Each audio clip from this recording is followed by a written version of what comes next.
the announcer bug comes on.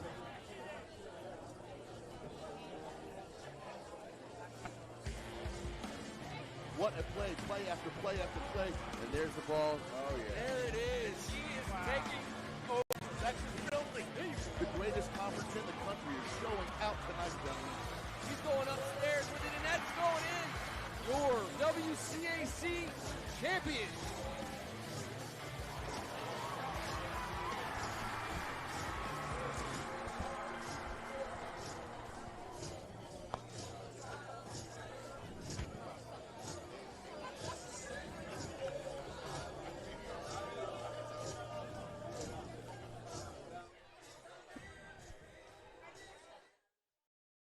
Thank you for being with us, and welcome to 2024 WCAC football. It's August, but we get that fall feeling because we're on the football field.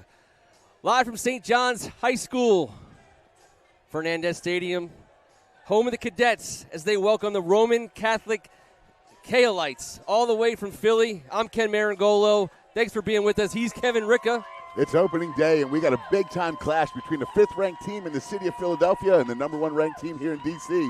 Felt like it took forever, but today it's finally here, T-Bird. Tim Strachan. Oh, it's definitely upon us, and that you can hear it already in the crowd, and you can feel it in the air. Ken's clothes are getting ripped off already. It's been an amazing just start Let's go. to the season. I mean, it's been awesome. All right, we'll have more on that later. Film at 11, obviously.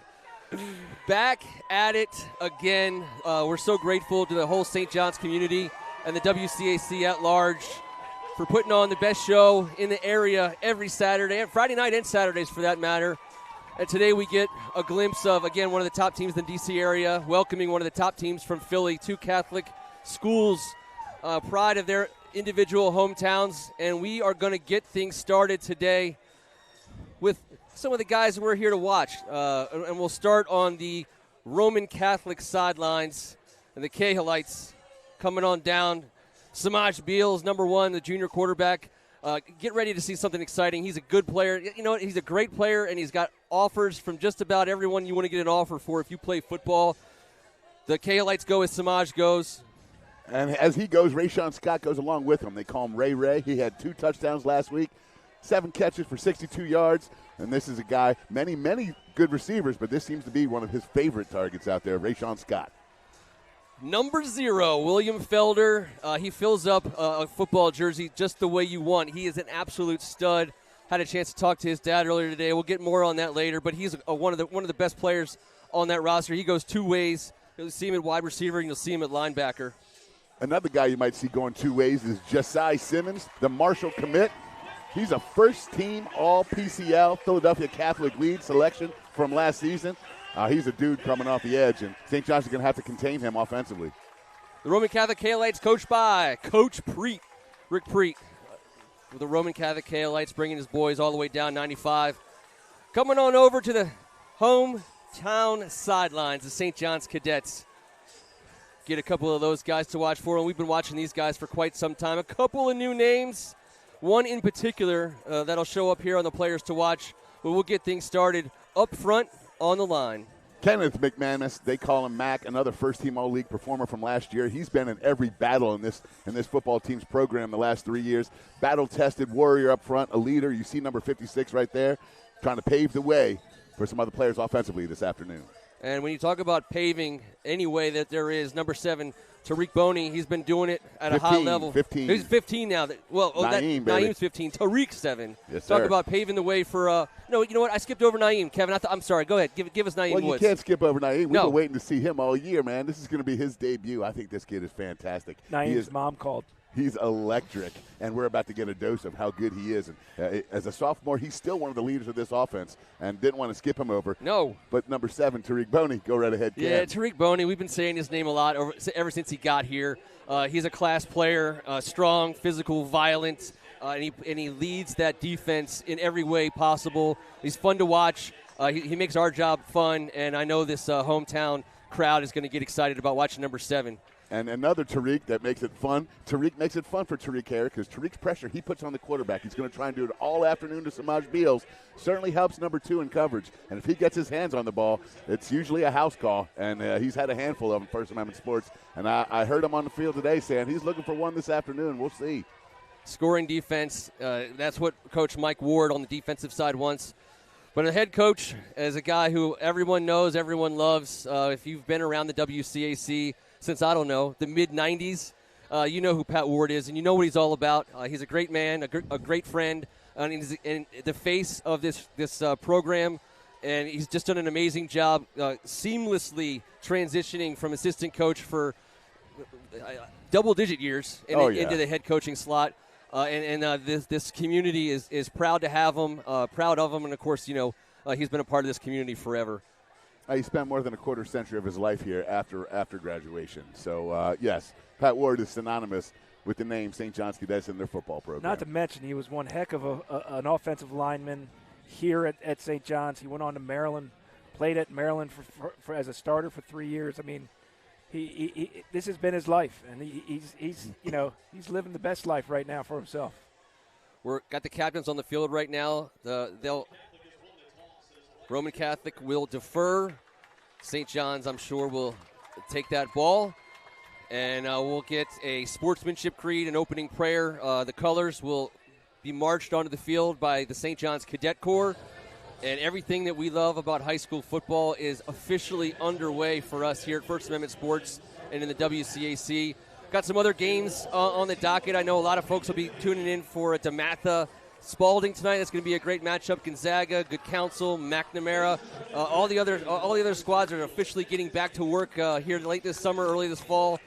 So we will have our eyes and ears open. Wanted to take an opportunity to welcome the new commissioner of the WCAC to town, Dwayne Foster. I know he's at a wedding this weekend, and so he's unable to be here, but had a really good opportunity to meet him and to understand his vision for this conference. It's going to be very exciting to see him take the reins and lead this conference. So welcome, Dwayne. And now we'll get started with the colors.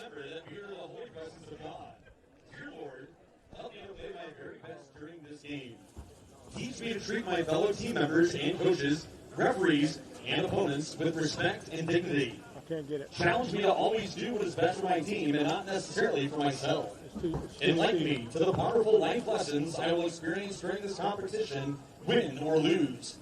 I ask all of these things through Christ our Lord. Amen. St. John Baptist de La Salle.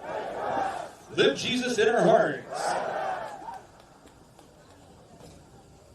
And now, ladies and gentlemen, please direct your attention to the Gibbs Field end of the stadium. Today's colors are being presented by the St. John's Cadet Corps Color Guard Team.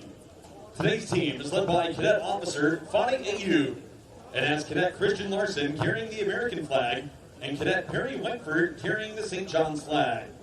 They are accompanied by Cadet Darren Maloney carrying first rifle and Cadet Vera Tejada Flores carrying second rifle. The students of the St. John's Cadet Corps have proudly displayed the nation's colors at events and gatherings for over 100 years.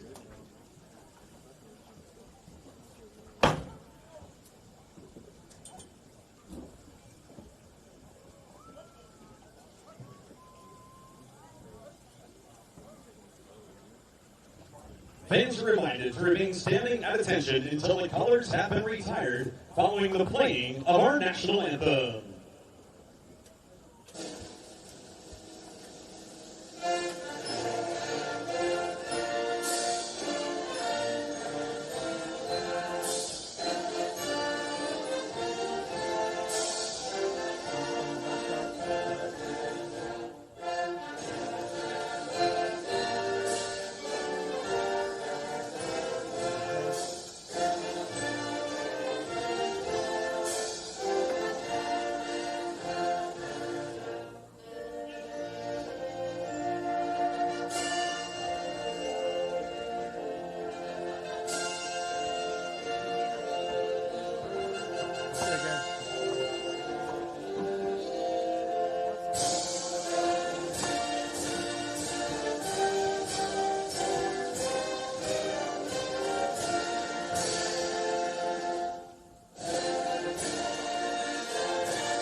Always like watching the Cadet Corps lead the way, bringing the flags on and off. You're like a pomp and circumstance. You like the pageantry. I do. Like the It is. Well, the in between the whistles is obviously the reason for the season, but all this other stuff that goes along with it is what makes it great. I'm here to watch football, getting ready for it. I was going to say in the beginning, we could be here because it's the beginning of football season. This could be 2 75-pound youth teams, and we'd be as excited to be a part of it. But we get treated, the two of the juggernauts in the nation. If you know high school football, these two teams are talked about in that conversation. And the matchup today, inside St. John's is big, strong, and fast. Roman Catholic has a bunch of athletes to go along with Samaj Beals. It's going to be interesting to see how these two teams are going to match up today. Well, getting off the bus, it looks like Ohio State versus LSU. Dude, you took my – I was just going to give you an off-the-bus line. Visually, it's got that look. I beat you there, Ken. You beat me it's 100%. Early, it's opening day. You got to be on your game, and I know who is. Don't blink out there. These two teams have more speed than 99% of high school football teams in the nation. I'm telling you right now. And Roman's going to go fast. They're going to push the pace offensively. This is going to be a blur of a game. There's some serious athletes on the field today. Over 30 scholarship offers. It's a lot of free tuition. We want to also, I'm sure we'll get to it a number of times, not just today but throughout the season. We want to welcome the new president of St. John's to town, Kevin Haley. Just getting in the saddle over the summer. He's got big shoes to fill. We want to say a special thank you to Jeff Mancabelli. I'm sure is watching from Virginia. And so great new leadership here at St. John's. Dennis Hart, Pat Ward, Ashley. Everybody involved in this program is been so great to us and this community. And we're underway. And that kick will be received at the 7-yard line. And that's Drew Williams. He's looking for an end. He makes a couple guys miss, and he'll get out at about the 25-yard line. And that's where William Felder will get his first action, number 0 for Roman Catholic. I got a feeling we'll be saying his name all day. Yeah. Unofficial nickname for William is Cookie. Now, why is because I talked to his father, and his mom runs Glassy Brown Cookies up in New Jersey. Just a great cookie spot. Sorry, I love cookies. After that hit, I'm going to let you call him Cookie. Yeah. Well, he certainly fit the description that you gave just minutes ago. Yeah. I mean, he does fill that jersey out. It's perfect. He let St. John's know he's ready to go right from the whistle. Naeem in the shotgun. It'll be his first snap of his sophomore campaign as he is the leader of this offense. And they'll get underway. Brayon Williams out there. Keep your eyes on him. That's another name we'll be saying plenty. Number 0 for St. John's as he comes in motion. Joins Naeem in the backfield. He'll get the carry off the left side. A stiff arm, and he works the sidelines, and he'll get first down yardage. He'll be right at the sticks. We'll see if they move the chains for him, but that was a run. The St. John's offensive line answered the call in the first snap of the day to just see the push because Roman is a big team. They love getting upfield aggressively, but it's 1-0. St. John's offensive line. Nice little counter, and then a bounce out by Hare. 10 yards on the first carry for Brayon's a good start. We've been saying his name for his whole career here. He's a junior now, but he's been an integral part of this program since his early days as a freshman, and now he's getting a chance to shine, so we got a timeout on the field. And the referee wants to make sure, looks like, let's see. I think we have equipment It might be an equipment issue with Ian Stead. The old hip pad thingy. Uh-oh. This has been going on for a long time. Man. That one ref gets you on the no hip pads on opening day. You don't anticipate that. And how easy is that to fix? Because he does not look happy about having to leave the field. Yeah, he is. He's touching his hips. He does hip pads. I hated wearing them, so I didn't. Justice Gaskin will step on in his place, number 11 for Roman Catholic, and he'll be back. As Roman Catholic brings the heat, and Brayon beats it. He's got a lead blocker. And wow. I'll tell you what. See that hole? A huge we gainer. See it from up here. They took over. That play started at the 35. Look at this hole right there. Counter tray action. Brayon gets up in it. Yep. Wet feet. He's like trying to tackle a pinball. He is just downhill and moving quickly. I got Brayon for 34 yards on 2 carries in this game so far. And we got, I believe, 24 seconds of game clock has gone by. St. John's going to get a couple subs in. And you saw Roman Catholic push up. I want to say that he might have even brought 6. And Brayon was past those 6 guys quick, fast, and in a hurry.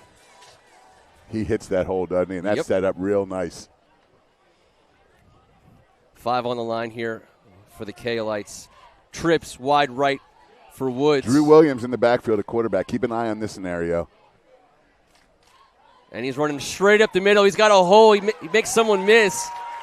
And he's got a first down. Three straight running plays, 3 straight first downs as the St. John's offense controls the game on the ground right away. Pulling out a little wrinkle, getting a wildcat, so you have an extra blocker and a great athlete that touches the ball and just takes it himself. Right up the middle. Again, the offensive line for St. John's doing a great job of getting a push and creating alleys. Drew Williams, a 6'2", 200-pound junior, and he looks every bit the part of athlete, ATH. What a tremendous addition to the St. John's offensive arsenal. Naeem Woods back in. We got big number H-back. 56 as an H-back. That looks like Mac. Kenneth McManus. And he's going to set up a block on the left side, and that's where they're going to run. And right away, plenty of rushing room. I think they're going to run it left, fellas. Dejan Tally Rhodes. Day. Yes, sir. And wait till you see him carry it. What a 1-2 combination. Watch the edge here. Kenneth McManus. Yeah, McManus. Sealing up that edge. You can telegraph what side you're going to run the ball all day behind number 56, and they're going to make you try and get there. Great block, too. Pat Ward is a former lineman, happy with the way that this opening drive is starting out for the Cadets. Brayon and Day in there. We got 2 wide receivers split. And they keep it on the ground again as Brayon gets stopped at the line of scrimmage, and he stays on his feet. That'll be a loss as they plugged up that line. Roman Catholic stood strong there on that play. Looked like led by Felder again. Physical player. Yeah, he's heading to Duke. 4.6 GPA. I mean, that's a lot of school. That's a lot of smarts. That's a lot. And that's a lot of toughness all wrapped up into one package. Duke's getting a great one. Should have said his name already. Jordan Harrison. He was lead blocking on that play 2 plays ago. Yeah. I mean, he almost outran the running back getting up the field, and that's pretty good if you're a left tackle. You think so? He's or something else. What is he playing? Well, he's got a million right? offers. West Virginia, Syracuse, Toledo, Maryland, and Marshall think the same way you do, Ken. These athletic offensive linemen, it's amazing how big they are and how fast they are. On the ground again.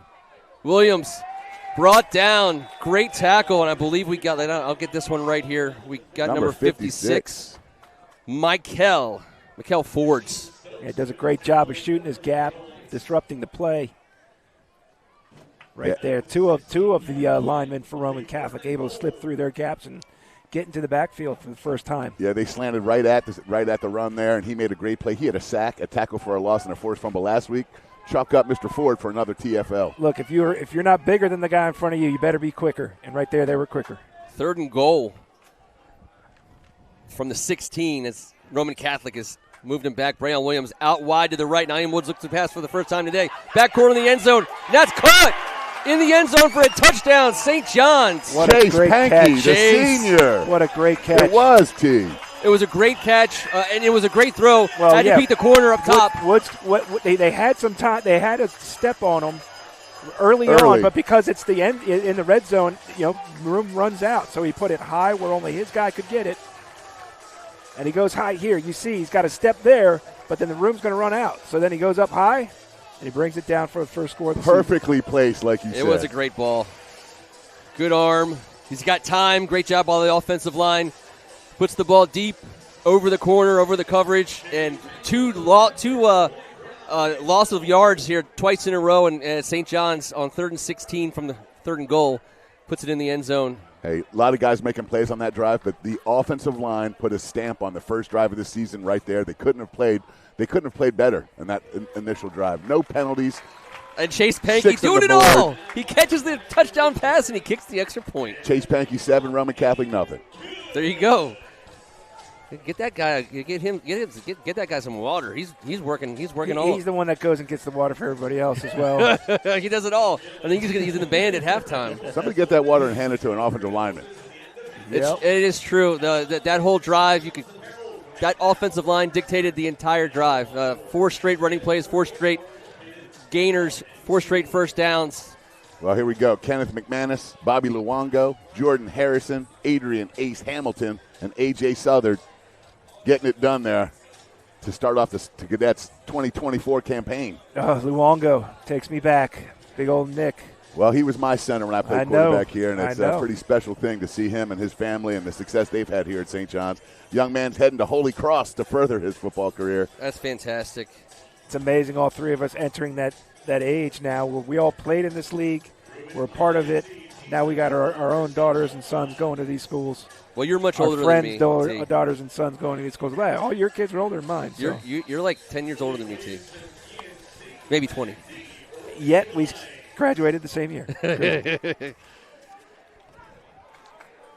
Received about the 10. And the special teams will bury Roman Catholic inside the 20. And it looked like Simmons. A lot of speed running down there on specials. Desai Simmons on the return. I'm expecting to see some fun here in this offense. Here really we go. Looking forward to Samaj and what he's going to be able to do. And as Kevin indicated before, this is going to up-tempo offense. You can see their offensive line bringing a lot of athleticism, but they're going to need some finesse. St. John's defensive line is going to be one of the better ones in this conference this year. We got a false start. Kai Connolly, number 14, has been playing wide receiver. The junior's been injured. He comes back this week healthy, wearing a defensive shirt out here on the other side of the ball. He's going to go both ways a little bit, and you can see his length and athleticism on the edge right there caused him a false start right off the jump. That's a big body. And there's a throw right up the middle of the field. He's got a guy, and he's at the 50-yard line, 40. And he's chased down just outside the 25 on a huge gainer, and it's Ian Stead. I guess he got some hip pads in there. Well, that's as advertised right there, right off the bat. And they're going to go right away. No huddle.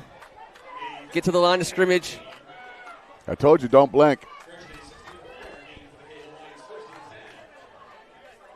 And Samaj got the ball out quick. And he wants that ball placed. Out into the flat. No gain. Great play out on the edge there. Yep. And that's Rayshawn Scott. We talked about him already. Both DBs fighting through blocks, able to keep it to little or no gain.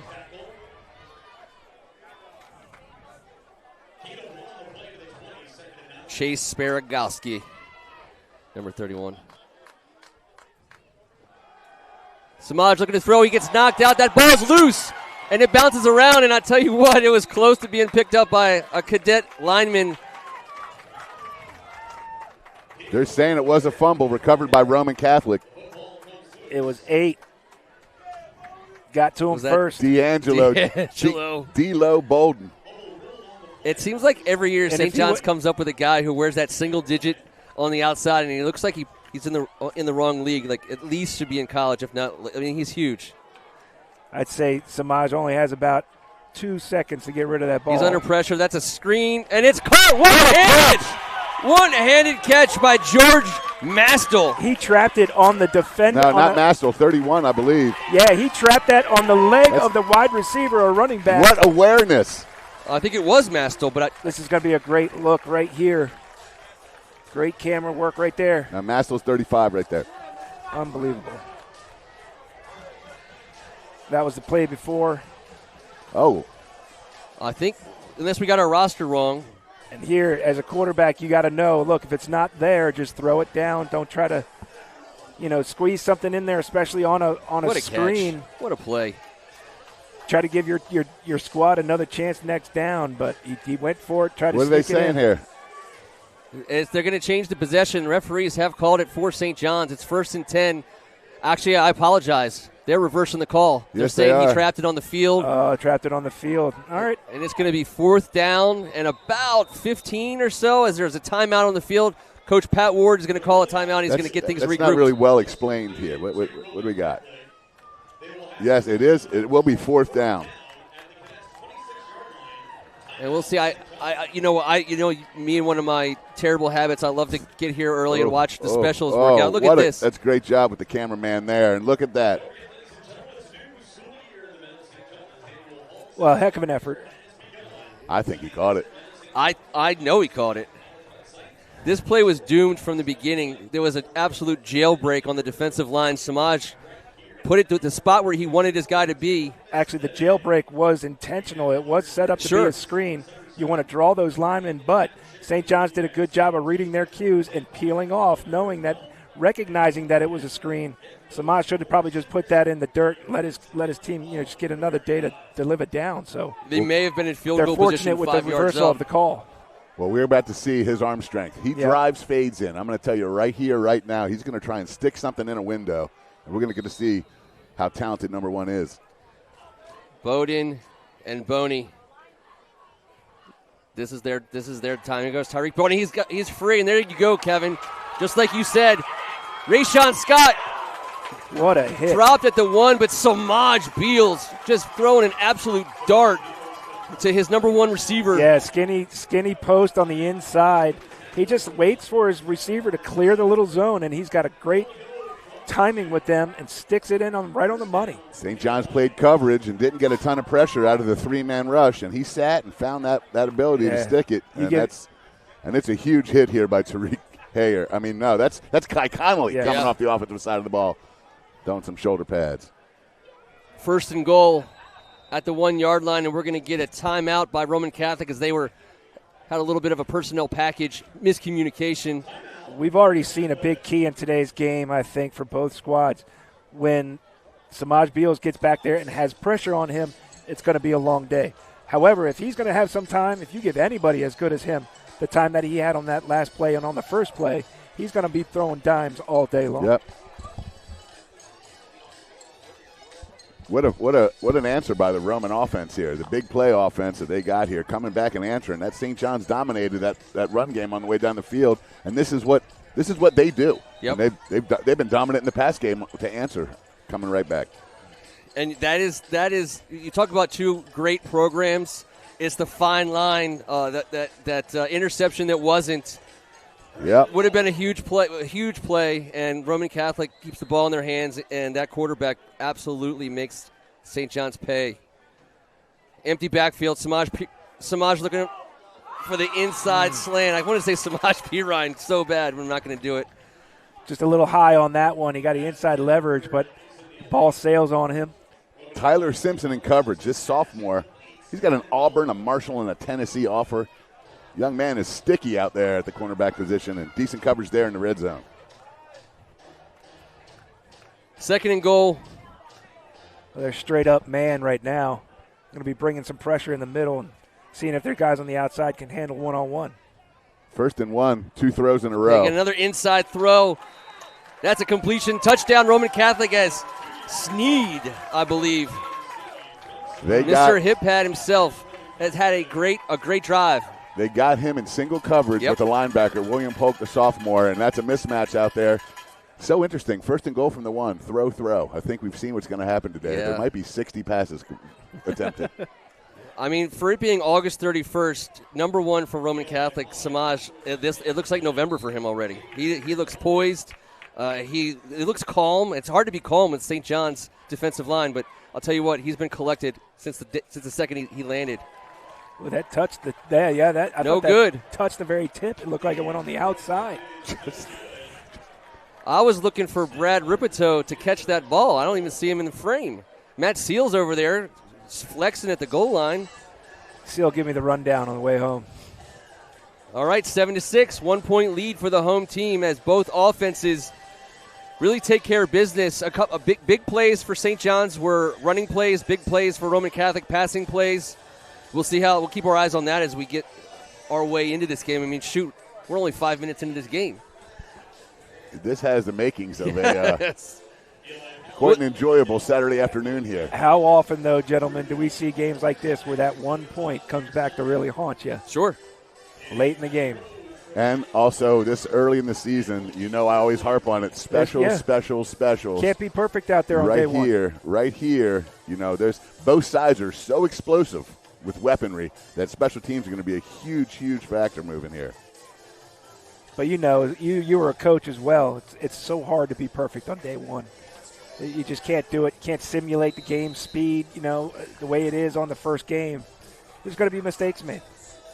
And there's no way for either of these two to simulate the speed they're facing. That kick is short, fielded at the 11-yard line, and Williams across the 20, gets hit at the 23, dropped at the 24. That's what they'll take over. Average starting field position for the Cadets, we'll call it the 24.5. You think flag down now, late flag. Usually means something chippy happened over there. We'll see what the call is. How long until the new kickoff rule makes it down to the high school level? I think it's going to be a while, T. Year. You think so? Well, it's all about safety. I bet it's here It next is. year. I bet it's here next year to see how it goes this year in the NFL.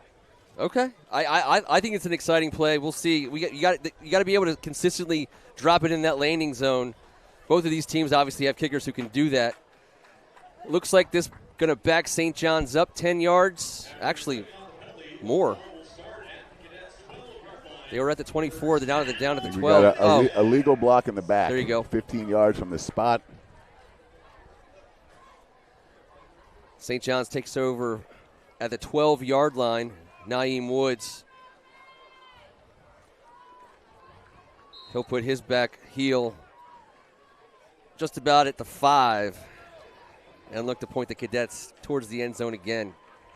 Brayon Williams standing next to him. He gets the carry. It looks like he lost his footing right away, and it'll be a loss of about 2. You won't see that very often. You talk to people around the St. John's program, Brayon Williams has looked great this summer. He's been an absolute stud all June, July, and August. Really his entire career here at St. John's, but he's really coming into his own. They've been leaning on him really ever since he got here, but they'll be doing it even more so this year. You lose some really quality, Dejan-type players. Brayon steps into the fold, and you ain't going to see a lot of drop-off.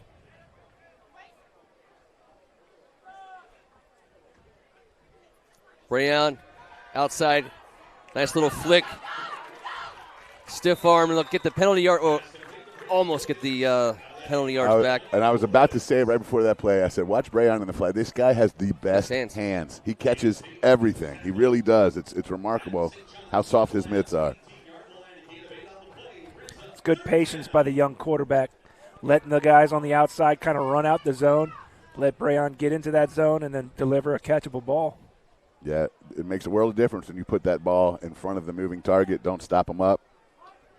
See number 10 run onto the field. Amir Wallace-Jones, one of our favorites, came back from an injury middle of his high school career. Naeem, a quick out, and he's got a man. It's first down and then some for St. John's as Reese Williams shakes loose, beating one-on-one coverage, and it's a good throw by Naeem. I can't wait to watch Reese Williams' senior year. This young man doesn't have enough offers out there. He runs a 4.4, and he's got a 41.2-inch vertical, and he is a great kid, great making plays out there. He was a guy, Kevin, at the end of last season that St. John's really started to lean on a lot, and he comes back with that kind of experience in this conference. And how about the running game at St. John's helping out with the play action? That's what that's built for. You suck up that defense, you go play action, you have a nice little play on the outside. Yeah, it's not Antoine Bailey's first day. No. First and 10. Empty backfield, pre-snap. There'll be an end around. Williams, he's got the speed, he's got the corner. He'll get the first down. Chased by Felder. 6'2", 200, and one of the fastest guys on the roster. St. John's right now averaging around 7 yards or 8 yards almost per play in this game. And such blocking on the edge. Everyone using their feet to get to the spot. No one's reaching. I mean, they're gaining the edge at will. This drive started at the 12. They're coming up on midfield here. About 6 minutes to go here in the first quarter. Nate Hildreth was splitting out wide. We'll get a whistle on the field from the back judge. I'm not sure what that was. The hip pad checking again? The hip pad. They were checking for a hip pad, apparently. Do over. Oh, maybe it was the clock. Nate Hildreth, he'll try it again. Good coverage that's a there. Great play. Let's see what we got there on the stop. That was Lewis Gaddy. Got his hands on the receiver right away, put him down. It's going to be a gain of 1. Maybe missed a chip on the outside, unless it was a naked bootleg. He had a guy right in his face when he turned around. But it's a senior scholarship guy in the flat who's been there before, making a play right there, T. Lewis Gaddy heading to Stony Brook. You're not fooling him right there. They've been running. He didn't bite. And he doesn't make that tackle. That's another big play. Nate Hildreth, the 5'8 junior wide receiver here. Kenneth McManus back at H-back. If you want to know where this ball's going, follow 56. He moves to the right. Braylon Williams follows him, and that is just a great stop. Number 15 for Roman Catholic. Braylon lost his feet again there. Desai Simmons. 3rd and 10 for the Cadets. that's why he was a player to watch in our pregame. Doing a good job of plugging up in the middle right there. Making a play right there. McManus on Felder. That's a heck of a matchup in terms of one-on-one. You figure McManus is going to be able to cancel somebody out. That's the guy you want to cancel out.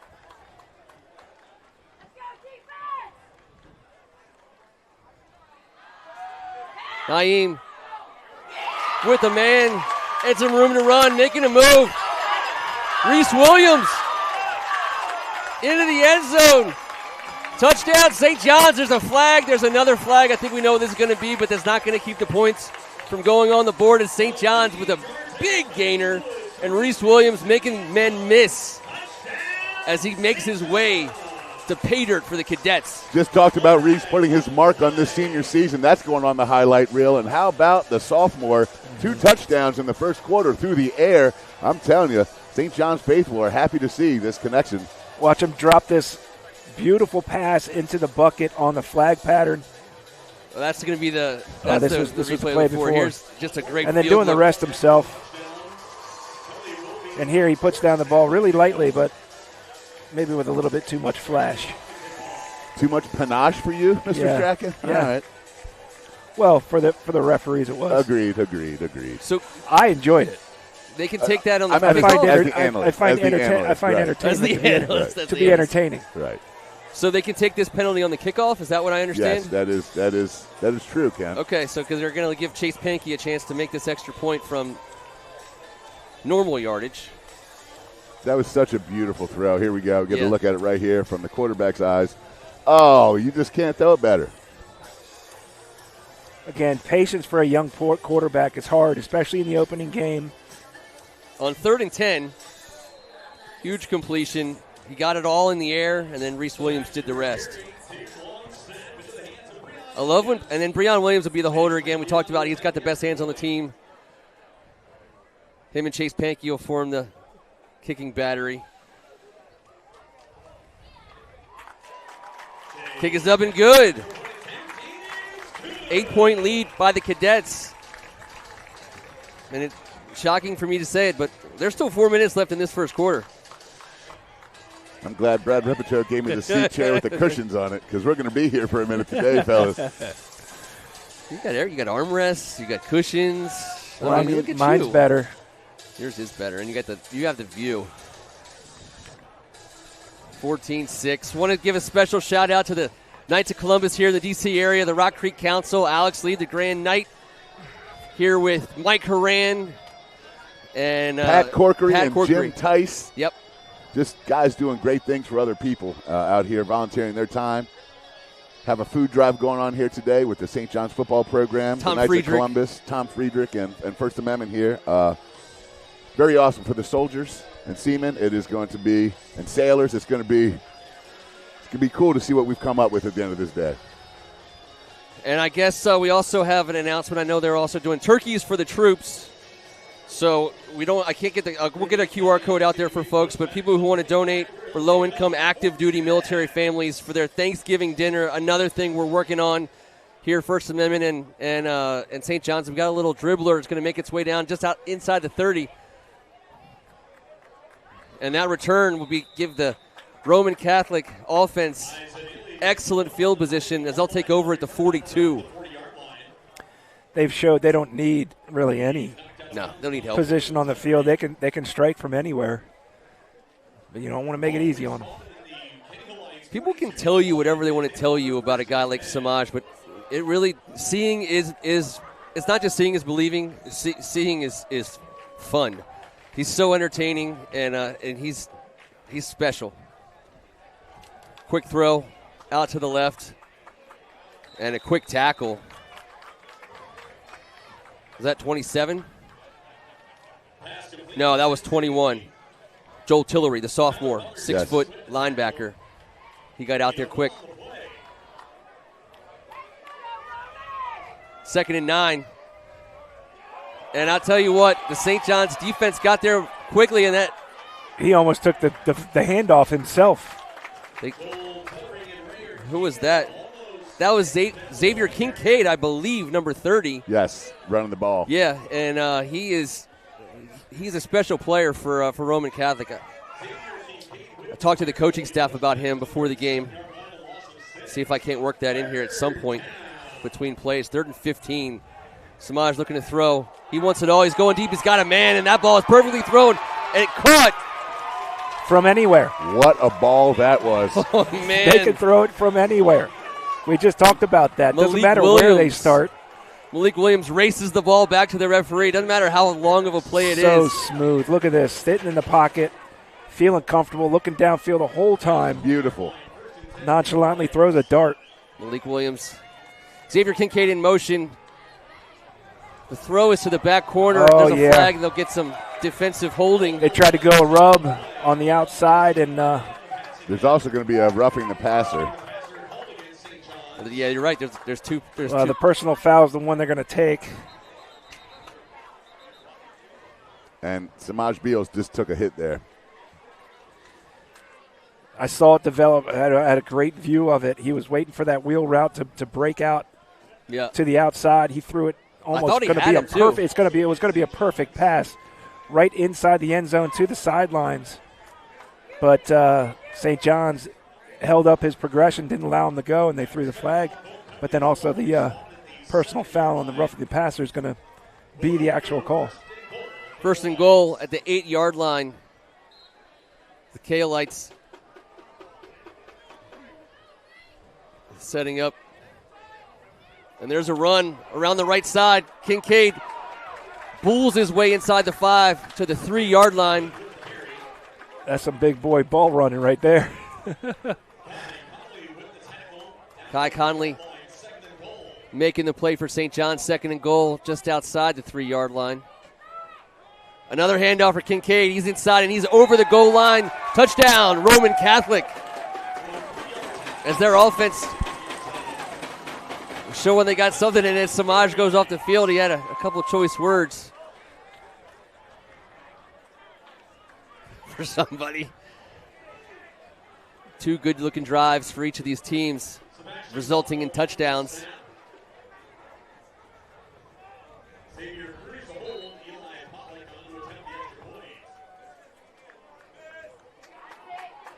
Kick is up, and no good again as both kicks, both extra points off to the left. I watched him in warm-ups. He looked great. Something's going on down there. You guys, we talk about these big gainers by the Roman Catholic offense, and they get huge chunks of yardage in a hurry, and then all of them sprint down, race the ball to the referee, and get set up again. You know who I feel for the most? This chain gang. They've been doing it for a long time, but, you know, Tim Harper and Kevin Carey. Of course, Kevin Carey's not here this weekend, but try to watch them keep up with his Roman Catholic offense. Yeah, not the D-line who are pass rushing. We're talking about the chain gang. The chain gang. They're really, they're huffing and puffing down there. Well, I promise. I love the things that you just pay attention to, the fine details, The fine details. My friend. I don't think they were ready. I don't know if they were ready for this. This game, Kevin, Ken, is going to be one of those ones where the stat of time of possession really doesn't mean anything. That's right. No, St. John's is going to win that, but it doesn't matter because of the way that Roman Catholic can pick up points and yardage in a blink of an eye. We're on pace for 125 points scored this afternoon. Yep, extrapolate that. Let's fill it up. We're just having fun right away. 2.5 minutes to go in the first quarter. I mean, I just called my wife and said, I'm not going to be home for dinner. This game might take forever. in the best way possible. Plus, you got to stop by the Knights. Yeah. I already told her I was going to go for dinner. I told her yesterday I was going to go for dinner. 2-point lead for the Cadets. Let's see if we can Eli Pollock, the sophomore kicker. Well, so far, special teams is the only difference between this 4-touchdown first quarter. And they try a squib, and that ball's going to be picked up and dropped at the 30, or the ball will be picked up. Ball runner dropped at the 30. 28-yard lines where they'll get set up. Now that young man that just fell on it, a freshman, wide receiver, DeCarlo Rogers. As a freshman, he's offered by Maryland and Penn State. This guy's got a very, very bright future. And he's coachable. You know that they said that ball comes to you. Exactly. You get it, you get down. And as a freshman, you know you want to go run with that thing, don't you? Oh, you're tempted. I'm sure you are. I mean, he had 10 yards around him. That's the discipline. That's like when Westbrook for the Eagles downed it at the 1 and didn't go in for the. I mean, how do players think about that? Because they're smarter than us, or at least me.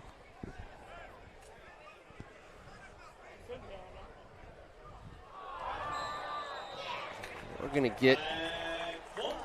This will go on I believe, the defense. It is one way to slow down that downhill rush. Little hard count with some motion attached.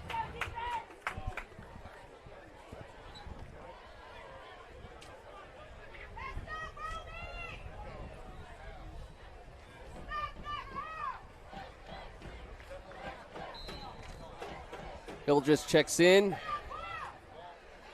When we talk about this offensive line, big story last year for St. John's was a real lack of upperclassmen and seniors on both lines.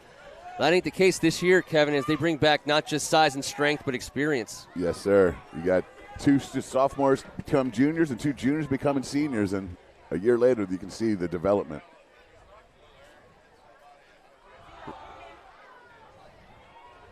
Big flag throw there from the back judge. Yeah, it's probably going to be holding. Yeah, it looks like it.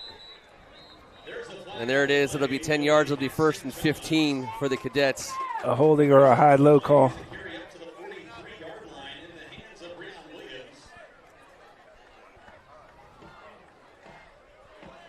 And I'm glad we don't need numbers at the high school level.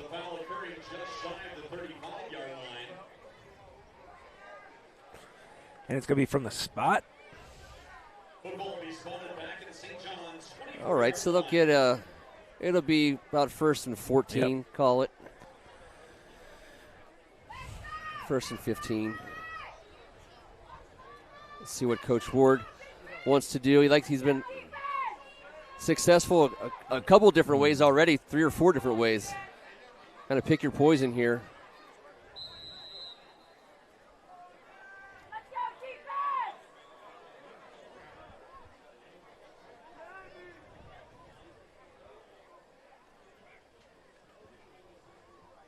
Strong count there by Naeem. He's looking to throw. Quick release out to the flat. No catch. Great speed on the outside by Roman Catholic to get there and be disruptive. Justice Gaskin. Are they no? Okay. Excellent coverage. Amir Wallace-Jones, the intended close. receiver. I mean, that's textbook. 2nd and long for the Cadets.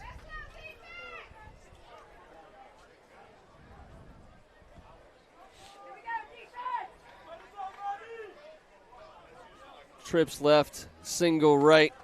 Brayon in the backfield.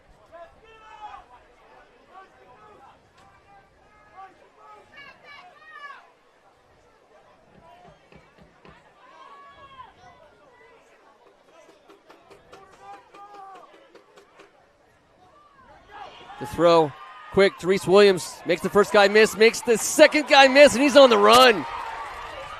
And he'll get 1st down yardage. Anybody watching that knows anyone at a college football program that offers scholarships, just pay attention. Pay attention to this young man. St. John's did a great job picking up the blitz as well. And Great then poise, too, from the sophomore quarterback. Athletes do what athletes do best. His older brother, Sean, a Terp, a guy that we love to cover here, made 1 million of those plays for that 2021 championship team. Catching balls from Wyatt Hagan in that 11-0 season. Oh, yes.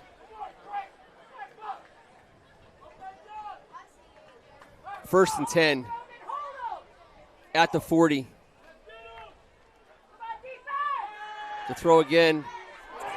What and a play. Pass breakup there as they tried to get it beyond that first rush, but Lazarius Toombs, Actually, William Felder. Lazarius Toombs has been making a bunch of plays in that interior. None bigger than that one right there. Doing a great job. Again, recognizing as a defender, this doesn't look right. Shouldn't be so easy. I got to peel back on the screen, and he gets his hand up in the air and knocks it down. This is a guy that started for 3 years. He's got an offer from Maine. He had 42 tackles, and 12 of those were for a loss last year. The couple with 7 sacks. Yeah, he's a dude.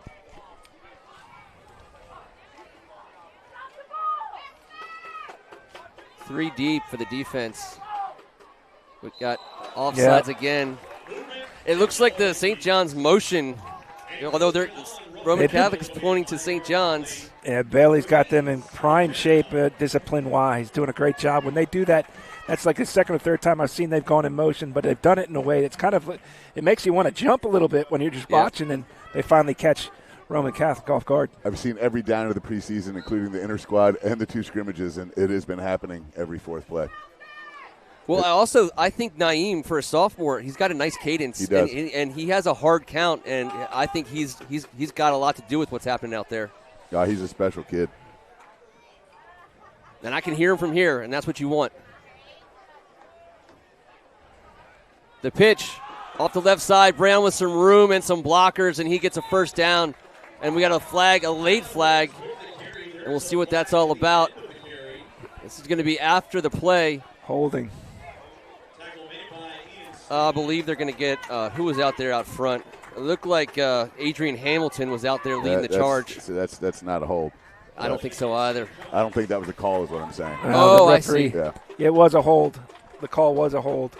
Said his arms got outside of the body. What I'm saying is that's a terrible call. Yeah. I mean, let's just not sugarcoat it. Come on, bro. You don't need to get on the highlight films. The referee's mom just called. Second. You want to call 15. that every down? We can be here till tomorrow. That's right. Or we can We're not. already going to be. I know. This game is But going to if be. that is a hold, then there will be a hold called on every play for the rest of the season. Yep. But, yeah, out in space, you get your arms out a little bit. And now what we got here, now are they going to call, did they get this call on the wrong team? You know, it's opening day for the Stripes as well. You know what I mean? He pointed to St. They've John's. picked up the ball and decided that it's going to go a different, or maybe they're asking the guy who threw the flag to tell them where it was so they can count the yards off from there, is what I think is the case. But I'm not that smart. I'm thinking a meeting might work better than everyone just running 20 yards apart from each other. So here's what they've done. I think that is what they did. I think that they CSI'd this one. They got the CSI team in. They put the whole scene back together. Why don't we just hit delete on that last play and move forward? 2nd and 9. Second do-over. Naeem to throw. He's got time. He's going deep. He's got a man. And a little contact. They're going to let them play. No, that was fighting. That was fighting. That was all good. That was all straight up. Justin good, Gaskin. no call. He's playing a good corner out there today. Yeah. Good no call. Chase Pankey got caught up with something there. And well, he actually tried to, because the ball might have looked like it was thrown inside, he stopped to try to get him inside, and that's why it looked like there was some contact. But or maybe he was looking a little back shoulder initially. It was just two guys fighting it out on the outside on an island. Yeah, well, typically in high school football that gets thrown. I don't mind that it didn't. I was just going to say I like it, especially since Justin is Justice Gaskin is he's a player. If you tether your legs up, it's not an automatic penalty. Right. That's right. It's not. Right. But out here, that doesn't seem to be the case most seasons. 3rd and long for the Cadets. McManus in the backfield. Breon Williams out to the right. Naeem's moving out to his left. He's on the run. He's got a short field to work with, and he'll get out of bounds for a loss. And Naeem might want to just throw that away. Chuck that one. Got to chuck that one into the sidelines, high and hard over that yard marker. Takes a loss and gets a sack. 4th and long, and we'll see the punt team come out here for St. John's. I think there's nobody more surprised than the punter. Yeah, we've had a defensive stop. Wait till you see who's punting.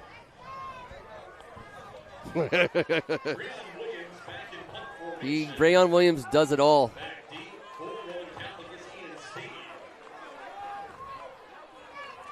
You can't get too complacent.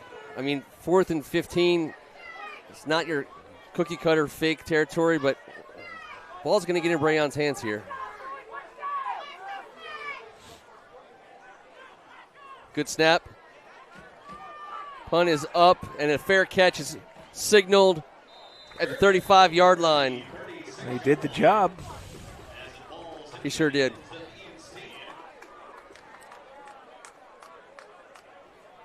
As he walks, as he comes back out on the field, number 30 for Roman Catholic, had a chance to talk to some of the assistant coaches. And I always like to ask, especially teams we don't know anything about, and I'll say, give me a guy. Like you can't have a team without, you can't do what you want to do without. And 2 assistant coaches at the same time said Xavier Kincaid. He said that you might not be the quote unquote best player on the field, but we can't do what we do without number 30. Samaj works out to his left, and he's going to find number 30. Kincaid makes the man miss. He's got first down yardage. Wow, what a play. First time he's flushed out of the pocket. He keeps his head up. And instead of trying to do it all himself, he sees that he's able to get it out to the outside, get another big gain. Oh, Boney got the right hand. He was close. He was so close. Kincaid met at the line of scrimmage, and that's where he'll be down. It'll be 2nd and 10. And they showed you a little something there with Rayshawn Scott coming squirting out there in the flat. I thought he was open if they wanted it. Under center, nope. Yeah, we haven't seen that yet. I guess on the goal line we saw it. Samaj, eyes downfield. Making men miss.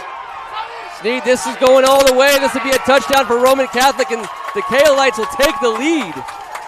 Again, another textbook play by Roman Catholic. These wide receivers do a great job of finding that zone, sitting down, and we've seen what Samaj Beal can do. But then it's the play after the catch, the yardage after the catch for Roman Catholic. Yep. And they're able to get another huge chunk pickup, put 6 more on the board. When St. John's has played coverage and rushed the standard amount, they've gotten picked apart. This guy can play. This is a quarterback that plays at a different level. And again, I think the wide receivers are doing a great job of running very good, crisp routes, finding those dead zones and just sitting and then making plays after they catch it. You can't give a team that's this explosive that kind of, an ease of a pitch and catch. They got Roman 7 Catholic receivers that get run. 5 of them are seniors, and they're all playmakers. They got a well-experienced offense, and you can see that. I mean, we haven't seen someone score 3 touchdowns on the Cadets in the first quarter. Yeah, and I'm with you, Kevin. In years. I think we talked about it before the game even started. If St. John's has the advantage up front, okay, both offensively and defensively. Defensively, they may want to think about putting more pressure and disrupting what's going on, because when you got a guy as good as Beal back there sitting with nobody in his face, not disrupting his game at all, he is going to pick anybody in this country apart. Speaking about some of those offensive weapons right there, what a block by number 6, Jeremiah Tabb. Getting out in open space, getting his hands on 2 guys to ensure that touchdown for the Cahillites. That's a hustle play right there. You love that out of your guys out wide.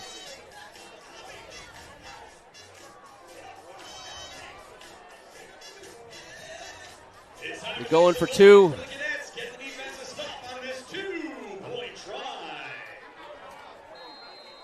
Kincaid and Samaj in the backfield. Samaj are going to throw. He's going to go throw deep.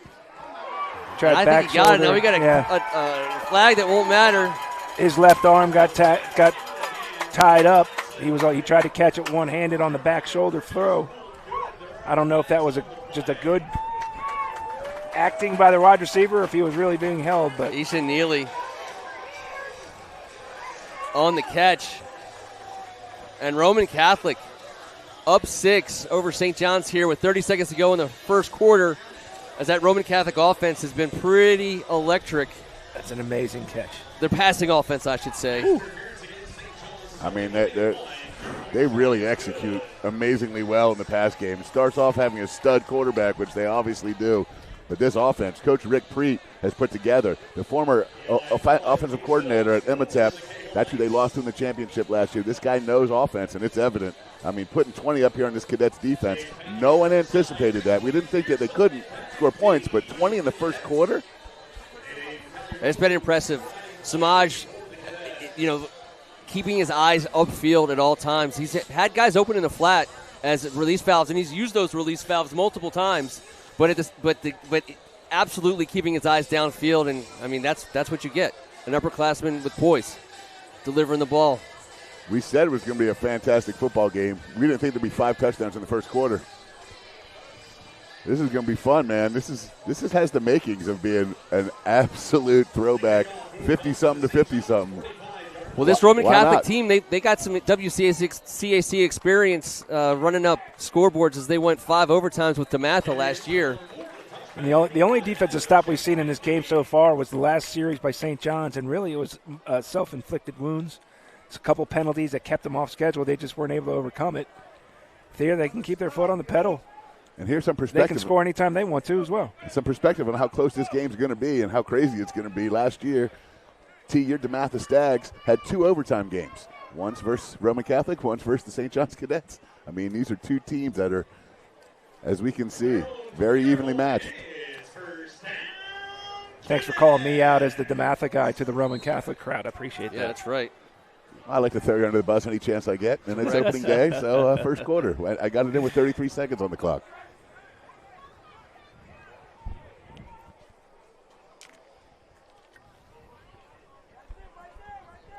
Roman Catholic getting started here with a 4-man line.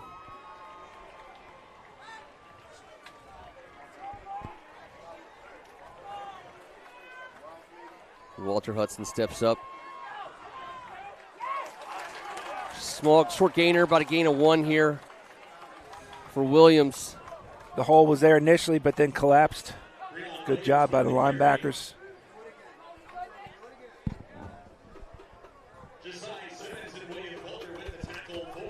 William Felder staying active. Big number 0 there for Roman Catholic. No one calls him Cookie. I'm trying to make it last stick, but no one cares what I think. Agreed. You're on your own on this one. I'll take it. When Mr. Felder says, hey, listen, talks about that's the end of the first quarter, guys. We're going to be back, but we called it the Glassy Brown Cookies in New Jersey, and they're a specialty cookie company, and I said, well, now you're speaking my language. I mean, who's not a cookie guy? Never met a cookie I didn't like. There you go. They're going to put 12 minutes on the clock. It feels like it's already been 100 minutes. I'm sure we'll be complaining about the cold here in a few months, but on a day like today, hey, this is better. What was that? What was a Florida game a couple years ago when it was like 100 degrees out here, and De'Eric King, the quarterback, yes, that's right, had a hard time dealing with it. The kids coming up from Florida. Xavier Restrepo. Yes. Played at Miami. Yeah, he's a good player there. We love watching, and we know for a fact there's some kids from this Roman Catholic sideline that we're going to be watching for years to come, and that's what we love. No doubt. We'll be their fans for life. Speaking of fans for life, we got a fan for life right here. I'm a fan of his for life. Father John Ensler checking out the Cadets and the Cahillites getting after it today. That's one heck of a TV for a retired priest, I'll tell you. Well, you know what? The other thing about it is if Father John is on your side, you know you've got an ace in the hole. It might be the best thing I got going for me. Yeah, that's the best thing we all got going for us. Good to see you enjoying yourself, Father John. You deserve it. Yeah, one of the greatest St. John's Cadets of all time right there. During the pandemic, when no one was allowed to do anything, be anywhere, or in the worst of times, I got to be. We streamed a mass for St. John's, and it was Father John Ensler, Jeff Mancabelli, Chris Themistos, and me, and that was it in the chapel here at St. John's. What a great day that was! I got to hear. It's basically like getting a homily one-on-one from one of the best homilists in D.C., Naeem Woods, with the snap and the handoff. Brown Woods over the left side. They get their hands on him, and he's coming down. Is that a word, homilist? I was hoping no one was going to call me out on that. I'm sure you'll get a text whether it's right or not. Father John will let us know. He'll let us know. Oh, I'll let you know. Don't say that to Father John. It's not homilist. We all wish we could be a great homilist. We got a little official timeout. Who is that? Looks. It's cramp. Yeah, just cramp. a cramp. That's what you're going to get this time of year is Jordan Harrison. They'll get him worked on. It is hot out here. That's true. It's humid. DC gets very humid at this time of year. Well, you always love when a guy's down, he's reaching out for that toe. That means that he's going to be fine. We're going to see this. The longer this game goes, the more and more you'll see this.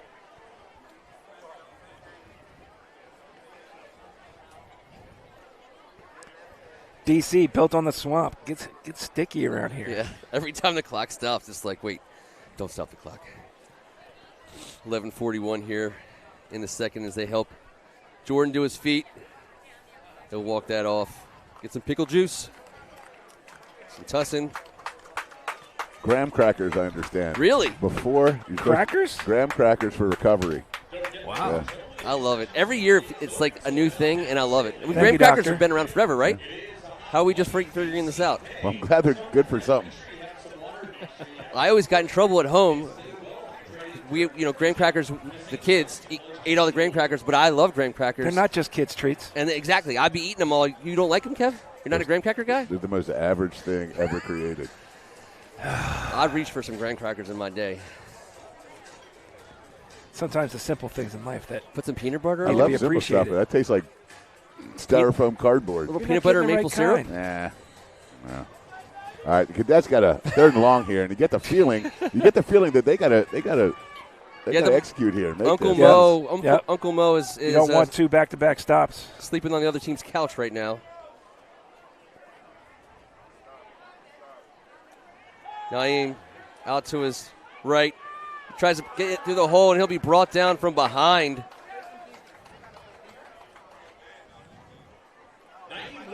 Michael Fords with the stop. A couple Cahillites down. He's grabbing his leg. He looks like he's in some pain. I wonder You if hate to see they that. collided or. Yeah, I want to see a clean sheet in terms of injuries. Yeah. That was a tough reaction there.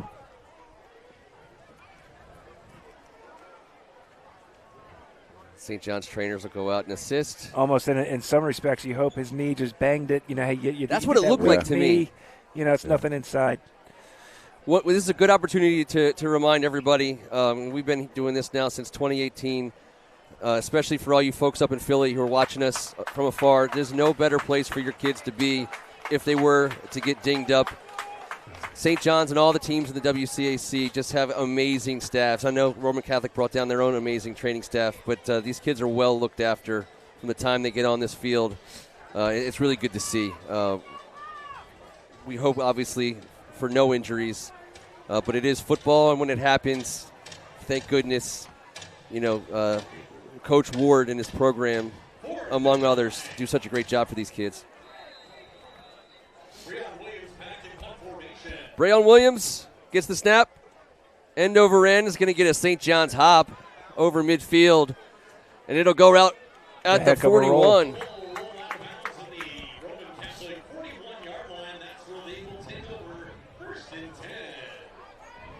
Samaj Beals back on the field for Roman Catholic. They have yet to stop him here in St. John's, and they're looking for a defensive stop.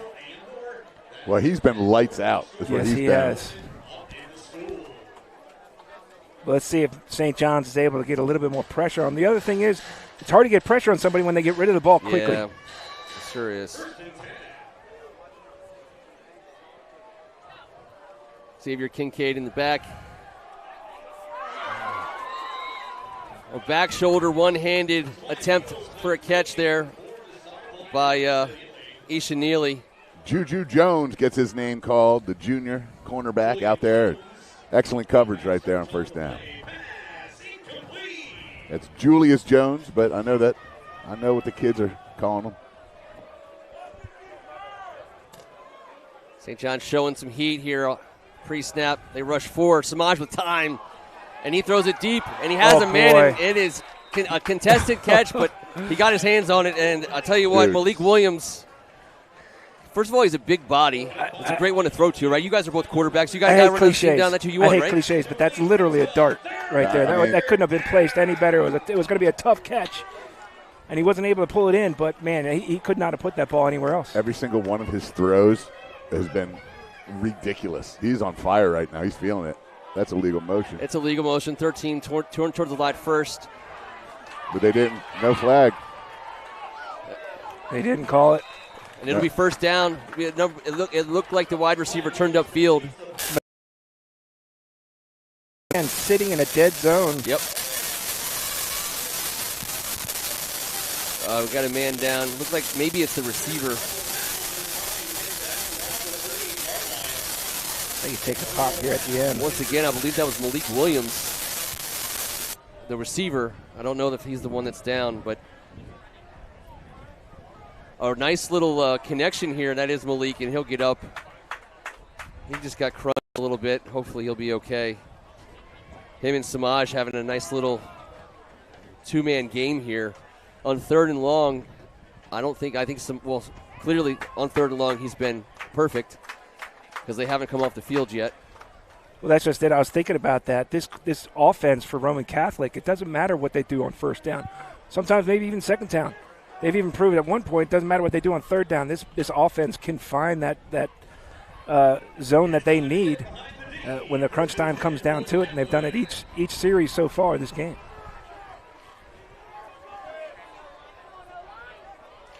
Samaj, quick throw, gets deep. What a throw and catch!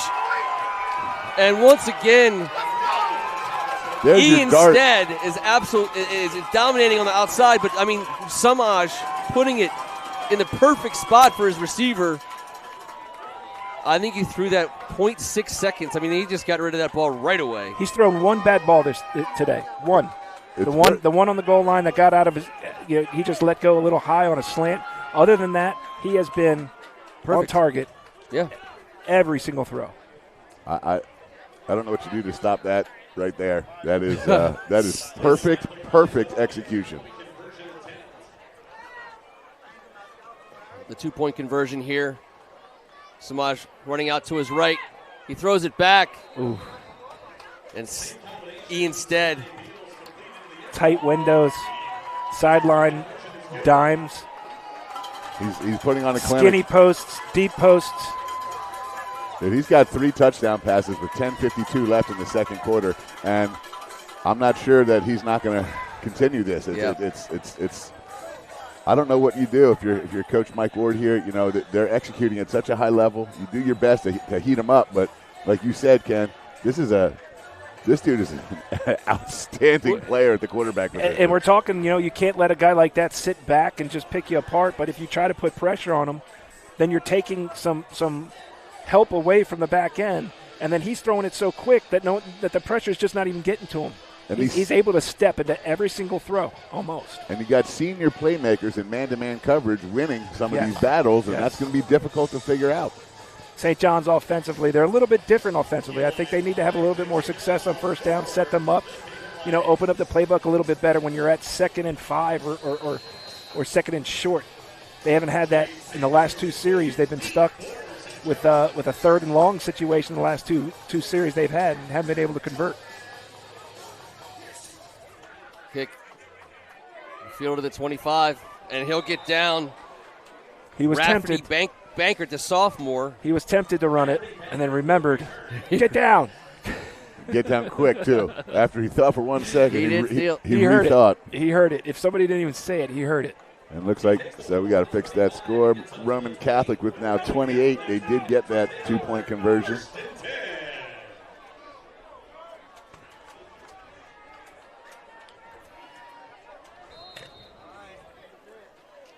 All right, St. John's offense looking to get something done. They've been stopped twice in a row now. Yeah, the Cadets need to put a drive here together. Get things going. Get back into that rhythm they were in those first 2 drives of the 1st quarter. Fumble snap. Naheem falls on it, and going to be a loss. 2nd and long. Loss of about 5 yards there.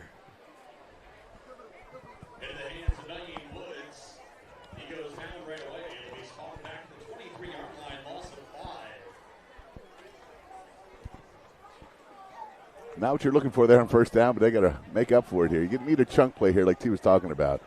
Spread the field. Just get the ball into one of these guys' hands in space. Give yourself a chance on third down. You got to remember, this is Naeem's first start. Yes. Yep.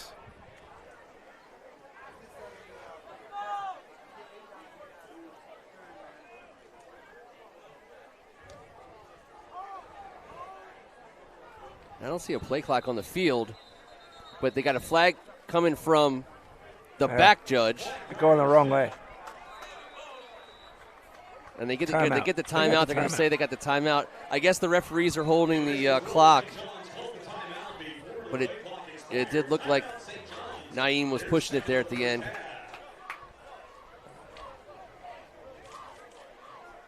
Now I will say, don't even see a play clock. I don't see it out there, but here's what I don't like. I don't like the back judge calling delay a game. If the referee that's sitting next to the quarterback is keeping the clock, he's communicating that you either get it off or you don't.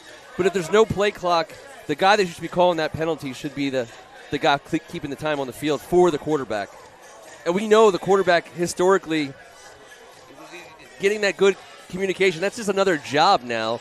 We saw Wyatt Hagan was famous for he did a good job with that, but it's just an extra thing he's got to think about.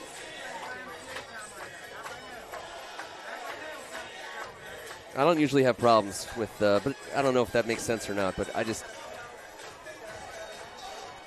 Get this guy a hot dog. I need a hot dog. My doctor says Is your blood sugar low? I'm not getting enough hot dogs in my diet, so I'm working on it. Hot dog deficiency, I think he said. It's Hawaiian Shirt Day here at St. John's. The students section is full of fun Hawaiian gear. They're enjoying the warm weather. It's very colorful. All right, this is a big down for St. John's. They need to get a good chunk, not necessarily a first down, but just a good chunk to have at least a third and medium.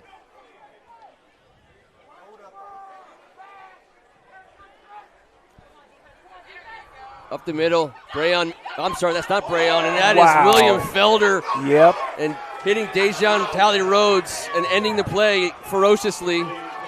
That was ferocious. That's a great word for what we just saw. That's a man hit right here. This is a football This is going to be a great angle. This is a football player. Comes up right there and decleats him. And it's everything you want it's how you want a linebacker to hit somebody. And it's 3rd and 10. That's what that hit does. It stops him.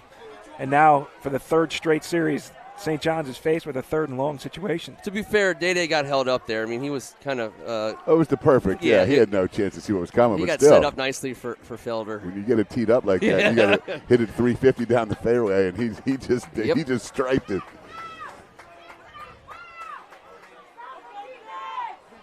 All right, 3rd and 10.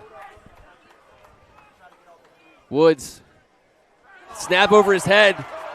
And he goes down and he gets the ball, and he does not get the ball at first, but he does cover it up. It's a high snap. Again, I mean, I'm not trying to take anything away from Roman Catholic's defense, but St. John's in the last 3 series just kind of not helping themselves. They're not as in sync as they were for those 2 first drives.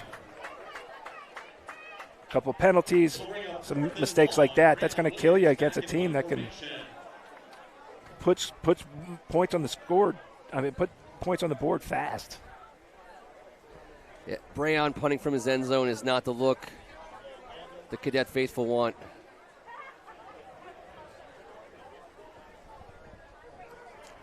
Looks like Ian Stead at the St. John's 40 waiting for this kick. Good snap. Kick is away. It's a low kick. And it's going to scramble up and get all the way down to about the 30. Yeah, it's a bad time to have a bad kick. I mean, I don't know how much you can ask from Brayon. He's basically doing everything. And he hasn't punted poorly. But when you punt from the shadow of your goal line, things just tend to go wrong. Well, things just tended to go wrong about the last 5 plays for the Cadets. Yeah. They are looking for someone right now to step up, a little leadership out of a veteran, whether it's a senior or junior. Someone's got to make a play, and they got to slow this offense down.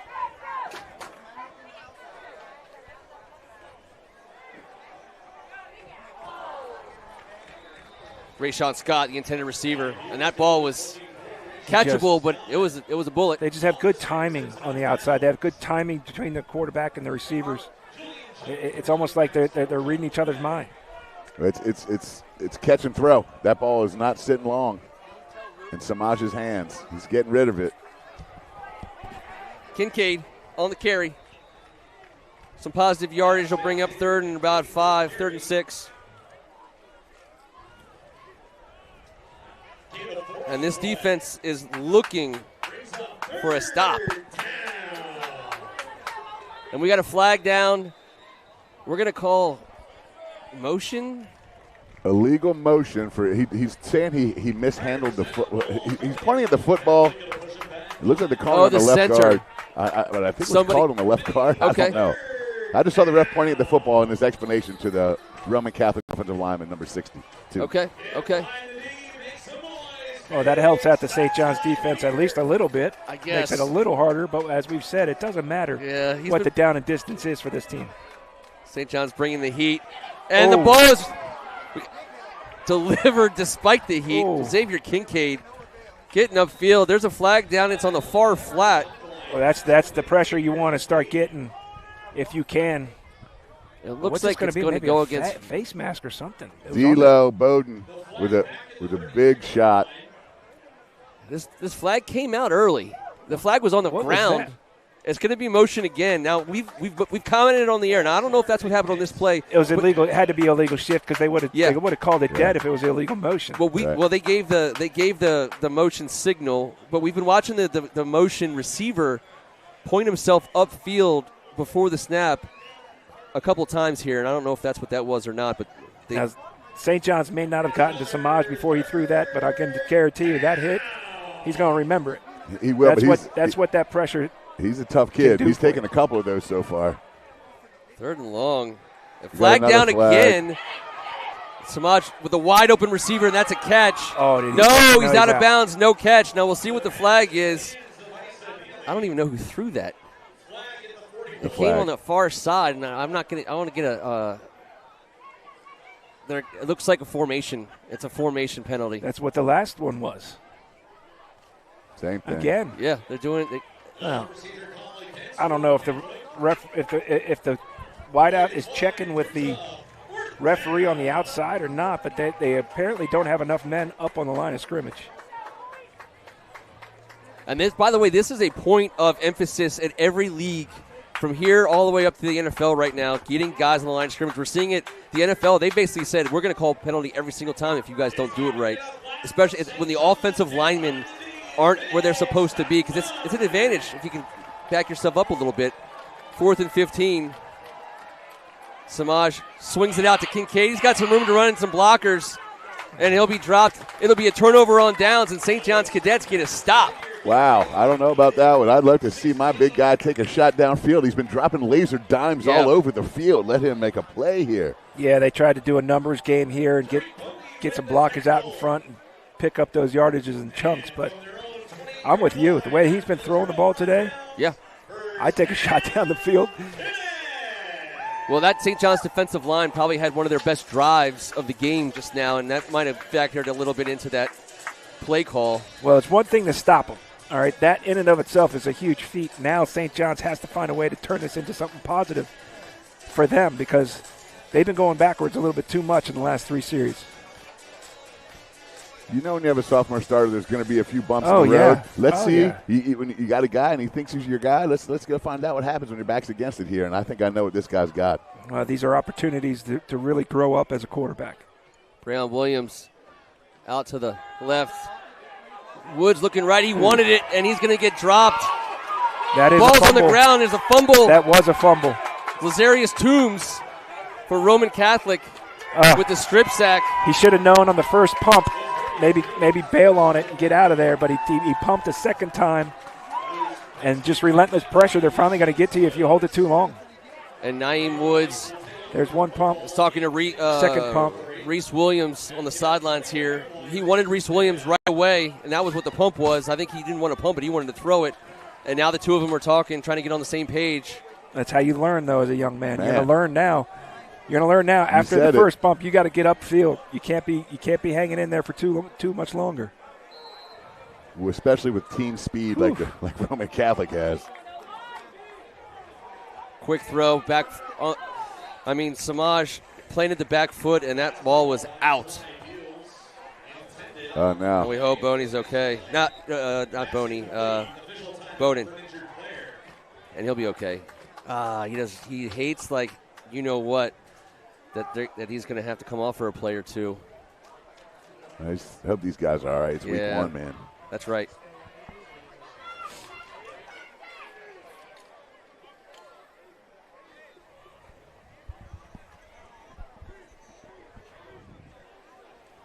Six and a half here in the first half.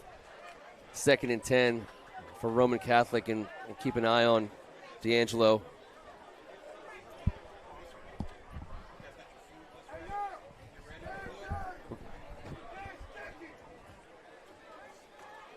And there's Matt Smith checking things out. He's been here for a hot second now on Military Road. Growing family, the Smith family. Shout out to the Smith family.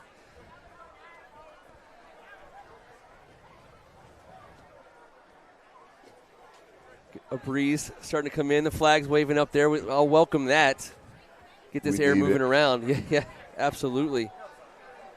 D'Angelo wants to get up. And he's going to get up, and there he goes.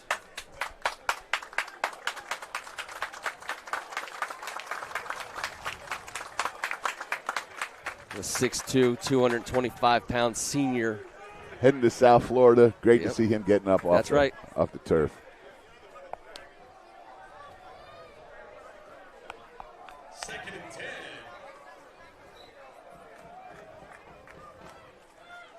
Rayshawn Scott in motion out to the right side. Pirine on the inside slant. Breaks a tackle. Yeah, you got to make that tackle there. You can't let that guy get out in space there. He's going to catch that for 5 yards. Let it be 5 yards. Yep. Xavier Cruz with the pickup. It'll be 3rd and short. Likely 2-down territory for Roman Catholic as they seem to have abandoned their kicking game. Quick throw out to the side again. And that ball should have been caught. He dropped it. And it'll be 4th down. Field goal to go for it here. No, knowing this team, it looks like, and having missed 2 extra points, by the way, this is 4-down territory for this team. You guys always say the words, and I always listen, and now I get to say it, and I know what I'm talking about. Samaje Perine gets the ball, puts his back foot down. I see say Samaje Perine. Beals gets the ball, puts his back foot down, and that ball is out. It's just Samaj. Just Samaj. Just to say Samaj. It's okay. What the point is, he's getting that ball out so quick. Kind of nullifying that rush from St. John's. There's a reason why. Alabama, Penn State. I can see it. I can see it too. I can see it pretty plainly. In fact, I think he's rated too low after watching him here today. They say he's the 30th best quarterback in the country. Well, I'm telling you that's right now, wrong. there ain't 29 better Either than that, him. or I want to see the other 29 that are apparently better than him. Because I'd like to see that, but I don't think. What's the one thing you and I, as former quarterbacks, talk about? Is when the number one trait a quarterback needs to have physically, accuracy. Yep. This guy is so accurate, and he throws the ball with it's so smooth. He steps into it. He's got great protection. He's got great timing with his wide receivers. I mean, for a day one opening game, the way that they are just they're looking for an extra man. Someone needs to get on the field. If I'm St. John's, I'm saying I'm glad they're kicking this. Yeah, absolutely. Eli Pollock is going to get another chance. We're going to call this a 31-yard field goal. Center cut. That kick is up. It's got plenty of leg. He nailed that one. And that's good. He made up for it. That's a heck of a kick there. He got the two he missed back. Eli Pollock stakes Roman Catholic to a 31-14 lead with just under 6 minutes to go in the first half. But not insurmountable, though. St. John's needs to get their momentum back here. It's not an insurmountable, even at 5:52 left until halftime. Roman has scored points on 5 of 6 possessions in Yes. the first half. They get the ball back first to start the second half. Yep. St. John's needs to go down and get points on the board right here. They got to. When you turn it over, though, inside the 15-yard line and only give up 3, you're going to be a little bit That's a happy win. about that. Oh, That's a win. that's a big deal for that defense Yeah. right here. It is Sure. a win for that defense. Whose back's been against the wall all day to come out there and only give up 3. That's a big deal.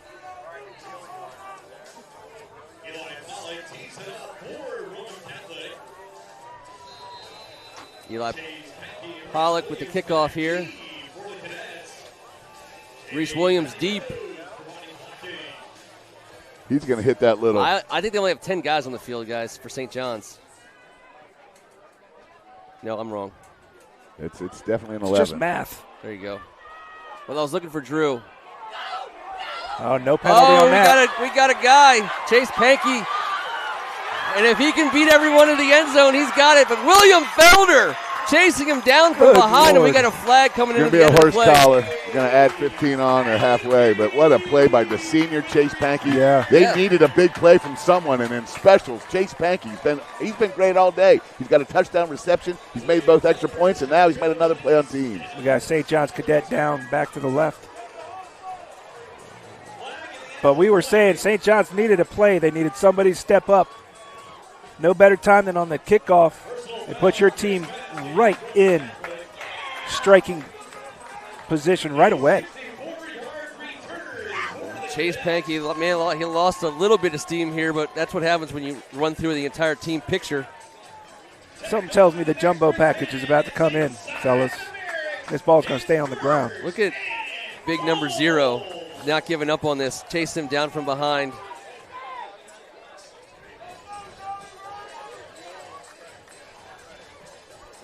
The penalty was a little salt in the wound as well.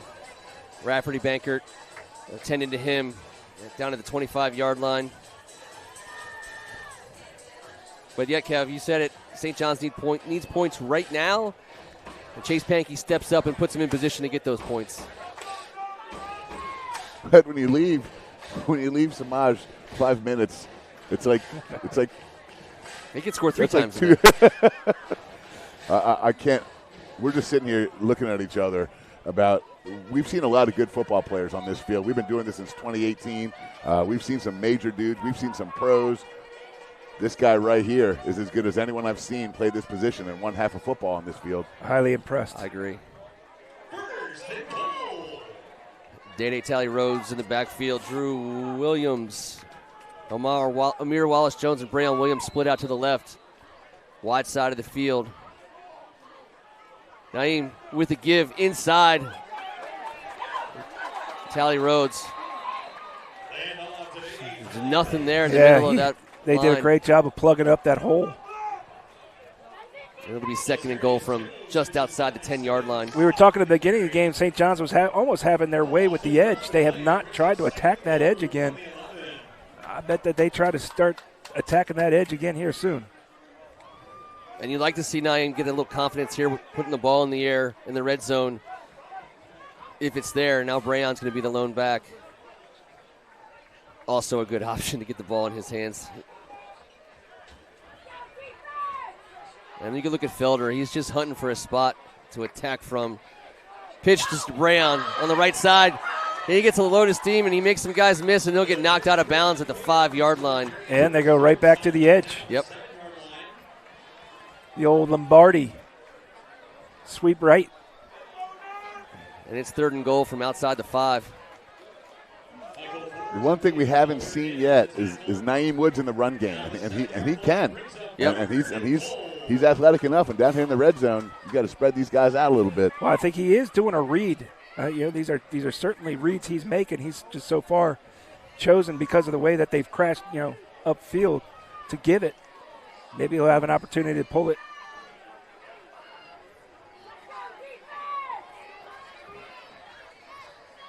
Third and goal.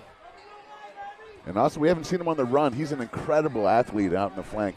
Throwing the ball on the run is something he does fantastically well.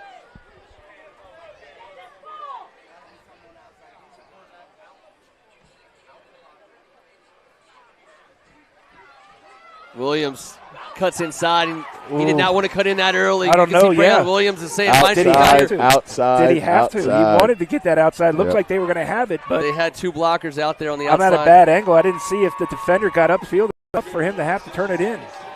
If it was a heck of a play by the defense. Because they were going to walk into the end zone if he was able to get around that corner. And it's almost like one of those things, and we'll see Watch it again. This. Who is it that gets upfield right there? And he Yeah, does. he did make a good play.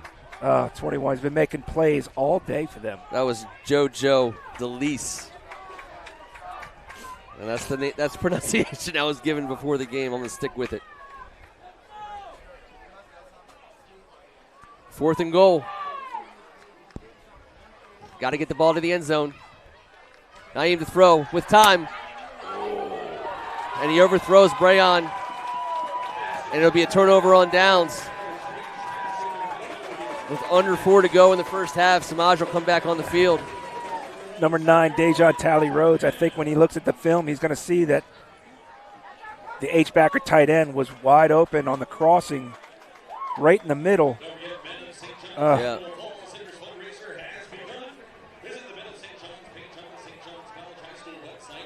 Huge missed opportunity for St. John's right there. It's a gut punch. You have such a big play by Chase Pankey, and you don't get points out of it. But this defense now, they got the field flipped and an opportunity. As that penalty I comes don't out know fast. about that. Looks like they got tied up at the line of scrimmage. If it was, it may have been his back arm. It just referees make that call religiously. If there's any contact ever, it's pass interference on the defense. It's just what it is. Yep. I've tried to deal with it and come to grips with it. It's the hardest thing to do.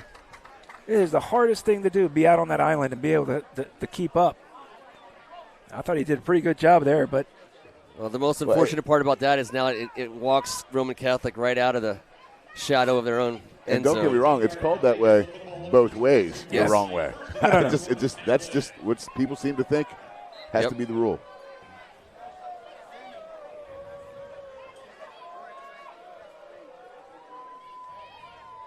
Kincaid with the give up the middle. He's got room. Flag on the play in the vicinity of holding. He's running hard. Xavier Kincaid running strong. And Well, when you don't get many opportunities, you might as well make the most of the few that you get, because this team, more times than not, is putting the ball in the air. Although I think this is going to come back. 10 yards holding, 1st and 20. And that defense, this is what they needed to put Roman Catholic with some long yardage. The ball will be pulled back to the 12-yard line. Remains first down. Roman Catholic at the 12. Got to get to the 32 for a first. Xavier Kincaid around the left side. How was that? Did anyone see motion there? On the motion player, yeah, same thing happened to St. John's. They just haven't called it. Yep. And it's like so nonchalant at the end of the turn-up.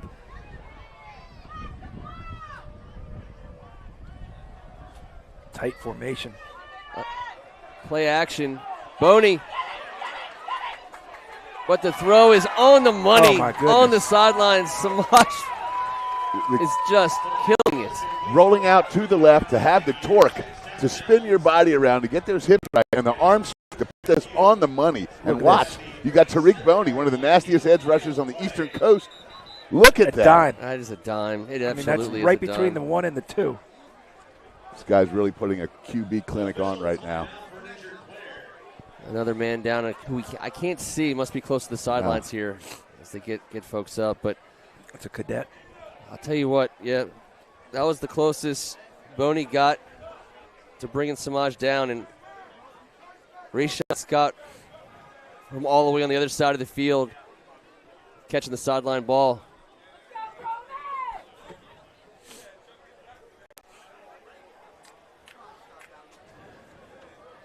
Roman Catholic has rattled off 25 straight. St. John's was up 14-6. 25 straight. It's been impressive. Samaj Beals has been the catalyst. He has been A-plus fantastic, as good as you can play the position. Plays with a little swag too. He does. He's smooth. Yep. He's so smooth. Even when he's being flushed out of the pocket, to be able to have the presence to throw such a nice, accurate ball to your left. With Tariq Boney on your heels. Yeah. This is not JV ball out here. Tariq Boney's going to play edge rusher at a major program for years to come. So many different kinds of teams we get to cover. When you look at who's the best player on any given team, the alpha guy could be a linebacker, could be a running back, could be anybody. But for Roman Catholic, it does seem to be number one. And when your alpha is the quarterback, it's going to be a long day, or it could be a long day. Life can be nice. Yeah, life can be nice for an offensive coordinator. But don't be surprised. He puts in the work, and you can. Oh, see, I'm sure. You can see that he does.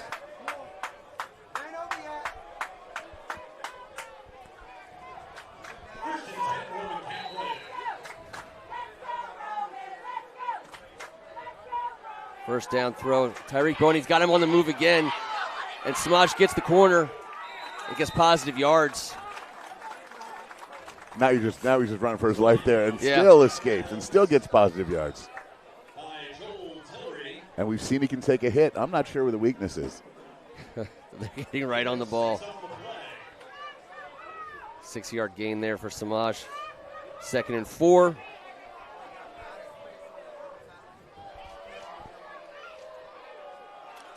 Kincaid. He'll be just short of the first down. It'll be 3rd and 1. Kind of has that angry running style. He does.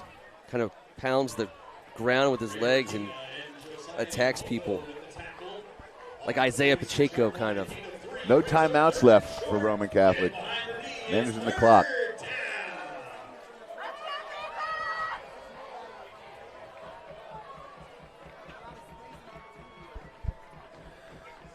Samaj checking it up. Yeah, St. John's showed something and made him switch. Here they come again. There's the run attempt, and Kincaid right up the middle. First down yardage. It looked like St. John's had every gap covered. Yeah, good job by the offensive before the line. snap, but not after. And here we get a good look at it from the field level. It's a nice hole. It was a nice block from whoever pulled from left to right. 57, I believe it was. And we're seeing Roman Catholic with a little ball control, time of possession offense here. As Kevin said earlier, they'll get the ball first in the second half. I'm sure they'd like nothing more than to put points on the board here as the clock hits 0 in the first half.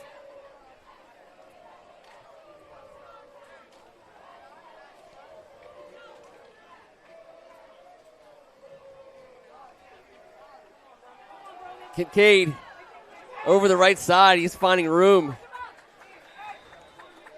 And he'll be just shy of a first down. It'll be another 3rd and short. He's very good at putting his foot in the ground and getting north-south when he needs to. And running angry. And yes. running angry. George Pastel with the tackle to the 32-yard line, gain of 6. I have a feeling number 30 is getting it one more time. Hard count. High snap. Quick throw. Just first a hitch. down. Simple hitch. Isha Neely. See how smooth and quick he is with that? Yeah, Late flag. Flag. Now, it's in the vicinity of Tariq Boney and, let's see, he had a friend over there. It's on both. Yeah, that was. It's just a warning. A couple guys Stokes. having an extracurricular conversation. No, they're going back. They're backing up They Roman are. Catholic. They pointed one way, and then they pointed No, the other. well, I'll tell you what he did is he pointed the wrong way, then he did a pirouette, then he pointed the right way. He did do a pirouette. I'm not sure what the pirouette was all about. I'm not sure if that's in the referee training manual, but do your thing out there, bro. It's an Olympic year.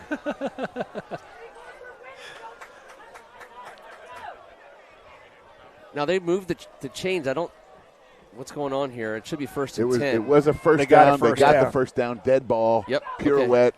First down. Let's go. There we go. That's what it was. The pirouette threw me off. Still going to be 1st and 10. Just a little bit backed up. Sitting on the 40. Samaj. Rayshawn Scott with an easy catch. I mean, these receivers catch the ball with so much room around them. They have such a great job of getting them into these pockets in the secondary. Yeah. I mean, Samaj is playing a 7-on-7 game. Really, at times it feels like that. And there's a catch and throw. Now they're going to say that was was to the be head. penalties. This guy's the worst. Sorry. They're going to say it was a hit to the head. Oh, boy. They're going to get someone down on the inbounds. All right, so we got 2 flags on the play, 2 separate penalties. They're going to talk about it. Well, I'll tell you right now, this is a great thing for the Cadets defensive line. Look at these guys. When you're up against a fast-paced offense, and I played it in college, you watch D linemen suck and win. You're sprinting all over the place. They're trying to rush the passer. Tariq Boney's beat his man 4 of the last 5 times, but Beals is getting rid of it. It's hot. It's hot down there. They've been out there a long time. Offsetting penalties, holding on Roman Catholic, personal foul in St. John's. It will be as if the play never happened. It would be as if that was the 20th flag thrown in the first half.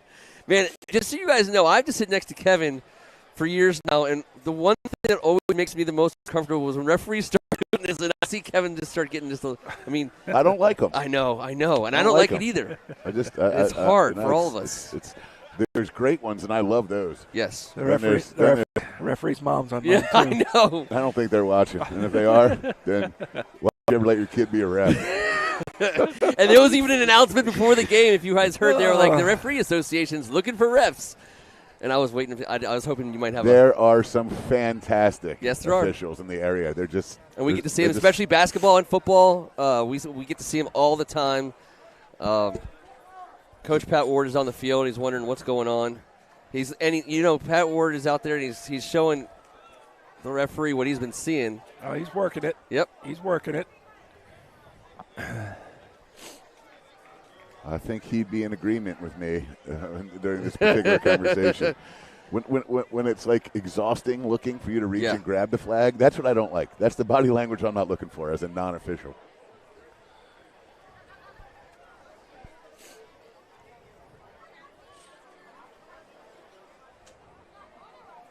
Didn't take too long to get into the officiating on opening day for us, huh?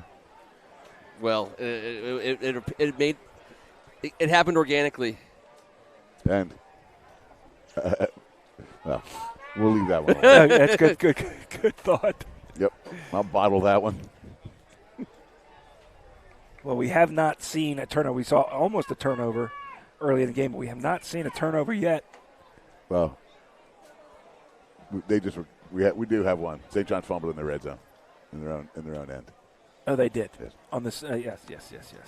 And I still maintain that George Mastel caught that ball on the interception. And I believe Luke David showed us that when the instant replay. They did a great job on that replay, boys. That was nasty. Shout out to the crew, Harlan, Brian, Luke, Vic, all the folks here. Another year of WCAC football, and we are excited to be bringing it to you. It's going to be a great year. We can talk as the season goes on. I hope you guys check out First Amendment Sports. We're planning to make sure that this league gets covered on a weekly basis. We're going to get some standings and some playoff scenarios as the season winds on, storylines from teams all over the WCAC. It's the best time of year. And Roman Catholic getting it back-to-back weeks when they take on DeMatha next week.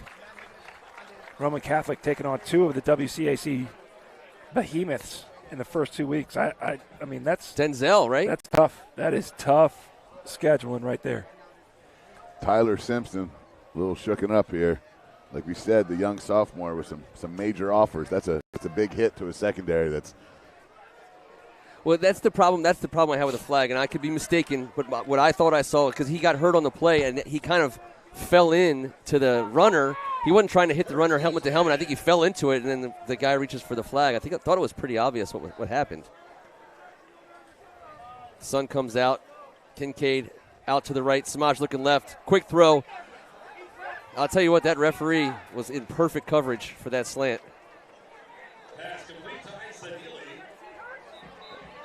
Now we got another St. John's player down, and that's not good because the clock was running. Roman Catholic cannot stop it. And we got a cramp on the field. That's just a cramp, I hope, and I think that's what it is. Off the ball. Tariq Hare tramped up. Tariq. As they were trying to get that ball back to the line of scrimmage. That inside slant's been available at will. I just don't understand why they're so wide open. Every wide receiver is catching that ball. And there isn't a defender within about a yard from any of them.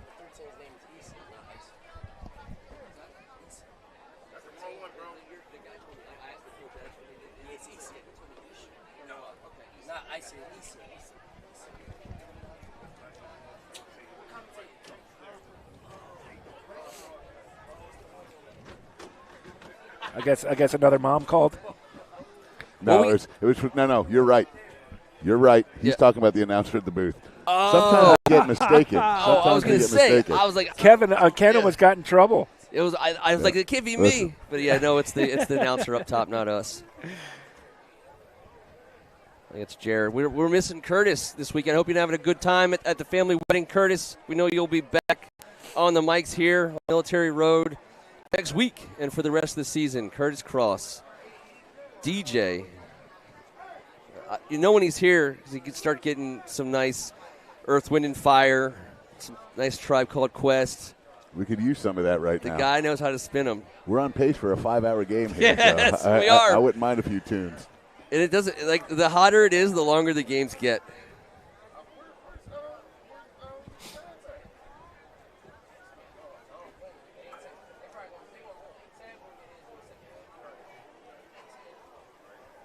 Well, this is a huge 22 seconds here before half. Yep.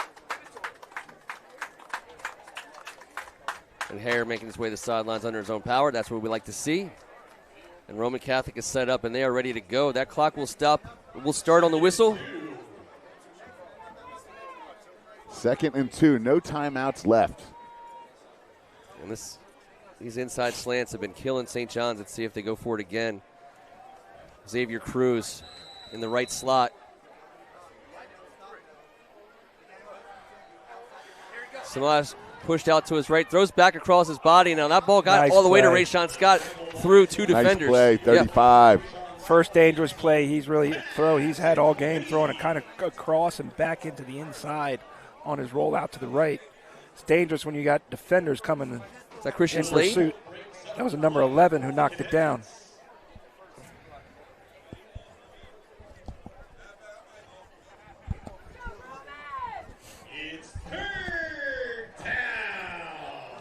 Third down and goal. No, I'm sorry. They can get a first down, but there's only 14 seconds left. But it will stop the clock. Yeah, that's true. That ball is thrown out, and it's an incomplete pass. The ball hit the ground. 10 seconds to go. It'll be 4th down. And we'll see what Coach Preet wants to do. There's a flag. We got a flag down illegal your formation right. Again. They're going to come over here and give Coach Ward. I still don't understand why they call it dead on a false start, but they don't call it dead on an illegal formation. I don't get it. Well, you figure they're going to go for it. So you want to push them back, right?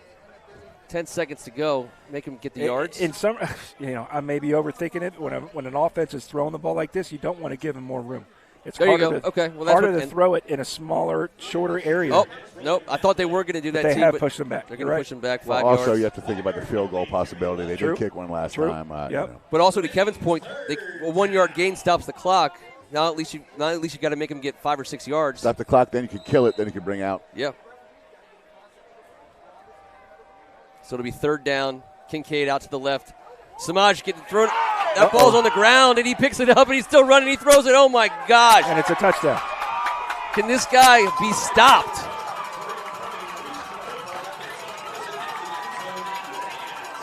Even on his biggest mistake, the result is a 6. I mean, guys, that's impressive. How frustrated is Tyreek Boney right now, being so close about half a dozen times. He's winning every snap. In this series alone. Just the absolute poise. I mean, I think his eyes were downfield even as he was picking that ball up. The guy's eyes are glued downfield at all times. St. John's are going to the locker room with some things to talk about.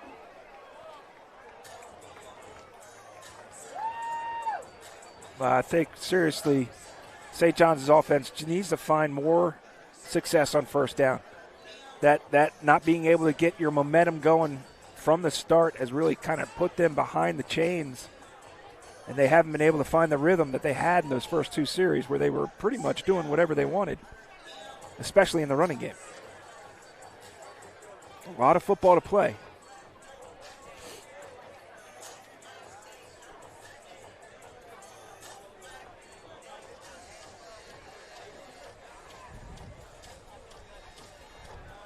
Yeah, it is no, a lot. No one anticipated this. No, right they're here. shocked. You can hear it. It's people weren't expecting this score in the first half. Another half. I mean, the old saying, they can do it in one half. You can do it in one half, but they got to change some things around in order to accomplish that. Eli Polygon to kick it off for Roman Catholic. Breon Williams back deep for the Cadets. Rayon back. They've been kicking this ball short. I guess that was where I was mistaken the last time. They brought Reese and Drew up a little further.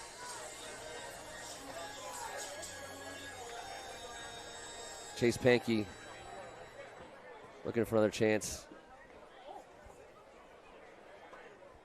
And Breon Williams knocks it down to the 5. And he'll be tackled at the 6. That'll do it for the first half. St. John's go to the locker room down 38-14. Roman Catholic down from Philly. Samaj Beals putting on a show. We will be back. In fact, stay with us. We'll be back a little early from halftime. Got some special guests. Take a breather. We'll see you soon.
All right, thank you for coming back. And before the second half, I want to make sure we let everyone know what we're up to here at St. John's today. We're working with the men of St. John's and the Knights of Columbus, and I'm joined by Alex Lieb, the Grand Knight here for Knights of Columbus, Mike Horan, Pat McCrory.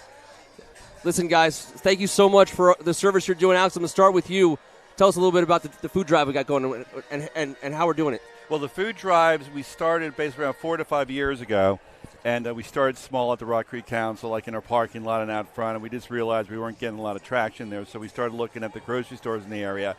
Got a couple no's from some, but Giant stepped up, and we started doing food drives there. And we did that for a while. We're collecting a lot. Then we also branched out to another Giant doing 2 food drives a month, which also equivocates that we're doing it for United Soldiers and Sailors of America, the Children's Inn, and Nourishing Bethesda. And USASOA, who people are doing turkey for troops today, it's a nonprofit VSO. The president, John Yory, takes no salary. No one gets paid. And the turkeys for troop that we're handing out today with the QR codes, that's for the low-income military families who are affected by the budgets by the Pentagon, and it's also worked by the Military Starvation Act led by Senators Duckworth and Murkowski. Well, we love anything that supports the men in uniform. We like to call that the greatest home team jersey in the world, the guys who wear for USA. Mike, Knights of Columbus, long history of supporting the area and all the different councils. You being, a guy who's represented, and I think a lot of people would say, in some ways, both the face and the heart of the Rock Creek guys. On behalf of myself and all the guys, certainly thank you for everything you've done over the years. It's great to see you. You look great. You sound great. Tell us a little bit about what's going on. Thanks, Ken. I'm going to give you some more sound. Go ahead. All right. Well, we're with the Rock Creek Council Knights of Columbus. We're in Bethesda, Maryland, right on Cedar Lane, right by NIH. Knights of Columbus has been around since the 1870s. Rock Creek has been in council for almost 100 years now, dating back to when they met in the barn behind Our Lady of Lourdes Church. Knights of Columbus is a fraternal organization dedicated to charity, patriotism, and just doing good work for parishes. We have 6 parishes under our umbrella: St. Jane de Chantal, Holy Redeemer, Our Lady of Lourdes, Little Flower, St. Bart's, and Holy Cross. We help out the churches whenever they need help. We do cleanups if they ask. Whatever we can do for the churches, we're there for. Like Alex said, we do a lot of charity. We try to dedicate a lot of our charity to Catholic organizations like Catholic Charities DC. Whatever we can do. We're always looking for new members. We have a great council home. We have a great yard outside where kids can play. We're going to do some movie nights this year for kids outside. We do a lot of stuff for families, but it is a great organization. I think the coolest thing for me, my dad was in the Knights when I was a kid down at St. Anthony's Church in Calvert County, and growing up with the understanding that they were it wasn't just Tootsie Rolls, you know what I mean? In the old days, you kind of just had this idea. Now that I've gotten older and gotten more involved with what we're all up to, you understand what kind of difference you can make. It's a great opportunity for people to join forces and have this singular cause. The food drive, obviously, people are hurting, and the ability to step in and help anybody who's out there who can give, can participate in this. Both the food drive that we're doing out here as well as the turkeys for troops. It's so important, and you see what you see what you're doing for people. You see the reaction, the impact that it makes in our community. It's special. Now, can I say one more thing? Please. Okay, so the big thing about Rock Creek Council, we have all these members. A lot of members step up. A lot of members volunteer. A lot of members donate. But we also have core groups. We have people like Chancellor Patrick Corkery. We have Jim Tice, our program director. We have one of our members, Thomas Friedrich, who came by today. His kid comes here. And those are the guys who do it. And a big shout-out to First Amendment Sports, Pat Ward, Kevin Ricca, Tim Strachan, because they came up with this event. They executed it. They brought it here, and they brought it to life. And that's what we need the members to do. And if you want to be a member, just go to KOC2797.org and join up. Thank you guys so much. By the way, we always make sure we have Pat nearby in case in case some dancing breaks out. This is our guy with the Van Halen with the soft feet. That's right. He's ready to go at any time. Thank you so much. Get involved. take the opportunity, if you have the ability, the time, and the means to contribute to these causes. Alex, appreciate you. Mike, appreciate you. Pat, Thanks, Ken. thank you so much. We'll be. Let's say we'll try to keep this going. We'll figure out a way to circulate these QR codes and the information. The best part about what these guys are doing, it's not a one-day event. It goes on in perpetuity. It's continual. It's That's consistent, right. and we anyway. There's some months we raise from $3,000 to $4,000 to 1 month in March $14,000 at the Giant in 4 hours. That's awesome. I think that was the bar tab on Thursday night at the council for Tim Strachan. I'm not sure he can't defend himself, so I can't. Thank you guys so much. We're going to get back underway for the second half of football. Yeah. Check these guys out. And Kevin Ricca, our very own Kevin Ricca, runs the show on Thursday nights, Friday nights, Sunday nights. If you guys want a cool place to watch sports, hang out, general camaraderie and community, director of Good Times right here. That's right. Thank you so much, guys. Thank you. Thank you all. All right, guys. All right, let's get on to some second half. Harlan, we'll let you switch around to a wide shot. We're going to come back. I'll tell you what, we're going to take a break, and we'll be right back with a reset. Thank you guys so much.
And we're back.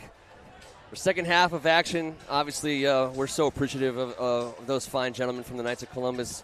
It's something, Kevin, you and T and all you guys coming up with that idea. I mean, we're already here.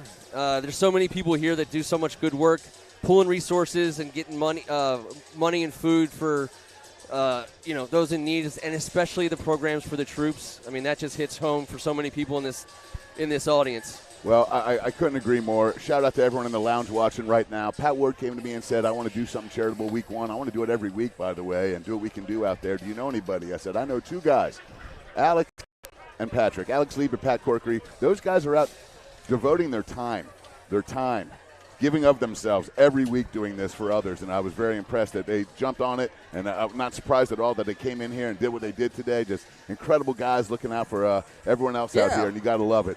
And on a day like today, it was nice for some of these cadets to get some good news, but you know what they say about the best sport ever created? It's a beautiful thing. They play two halves. So we're hoping to give you guys a bit of a better contest this second half, and I know the cadets are looking forward to doing that.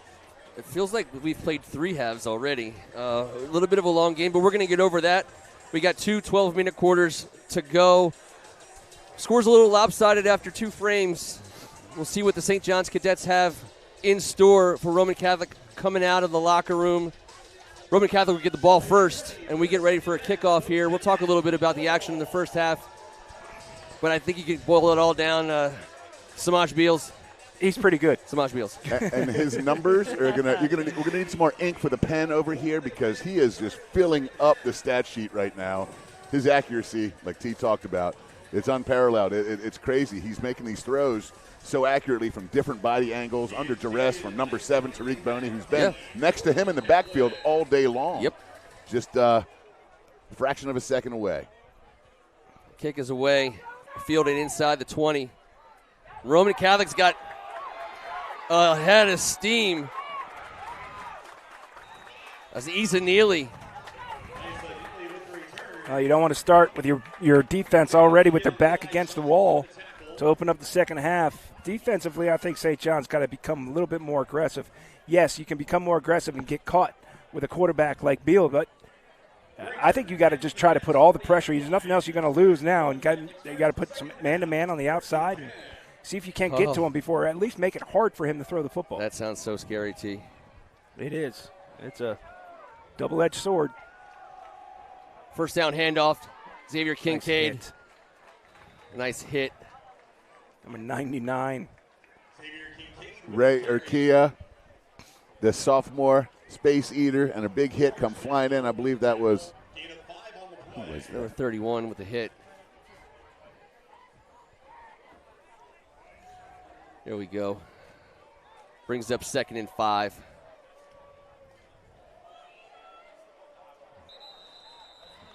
Now it was a nice hard count, and they lose got all 5 of them. The left side of the line decided they wanted a head start. Be 2nd and 10.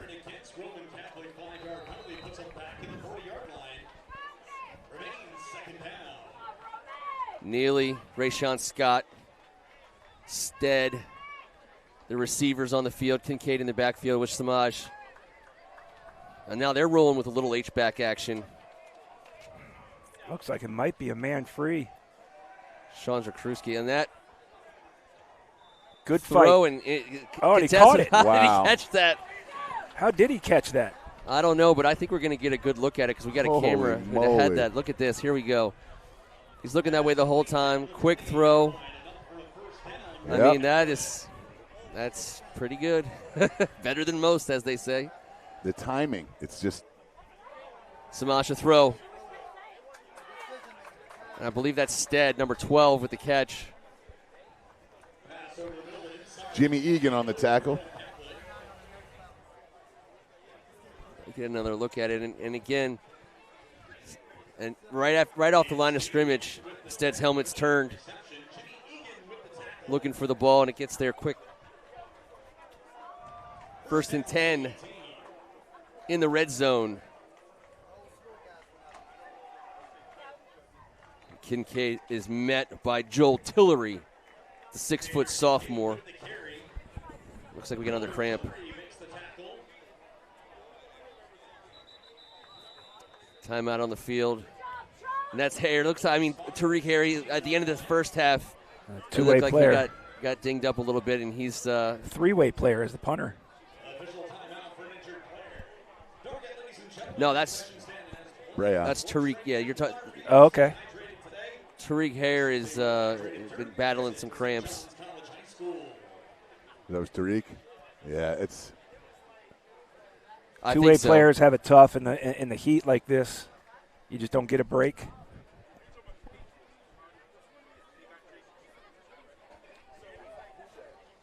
Let's see here.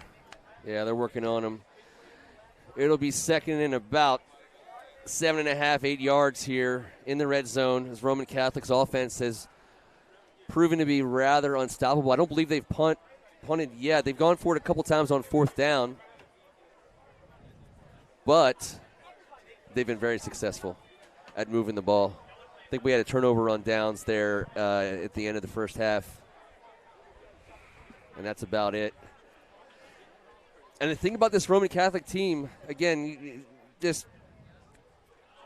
you can say they're not the biggest team in the world, but I'll tell you what, they are big, they are strong, they get the most out of everything, and that quarterback dictates the line of scrimmage. I mean, the defensive line for St. John's has made it to the backfield on almost every play, and Samaj has beaten them any way you can, and that is in itself has opened up some spots for Kincaid to get upfield with the ball. I mean, it's so impressive because they get, like you said, Kevin, they get off the bus. You know what you're getting right away, a fast, athletic, tough team from Philly.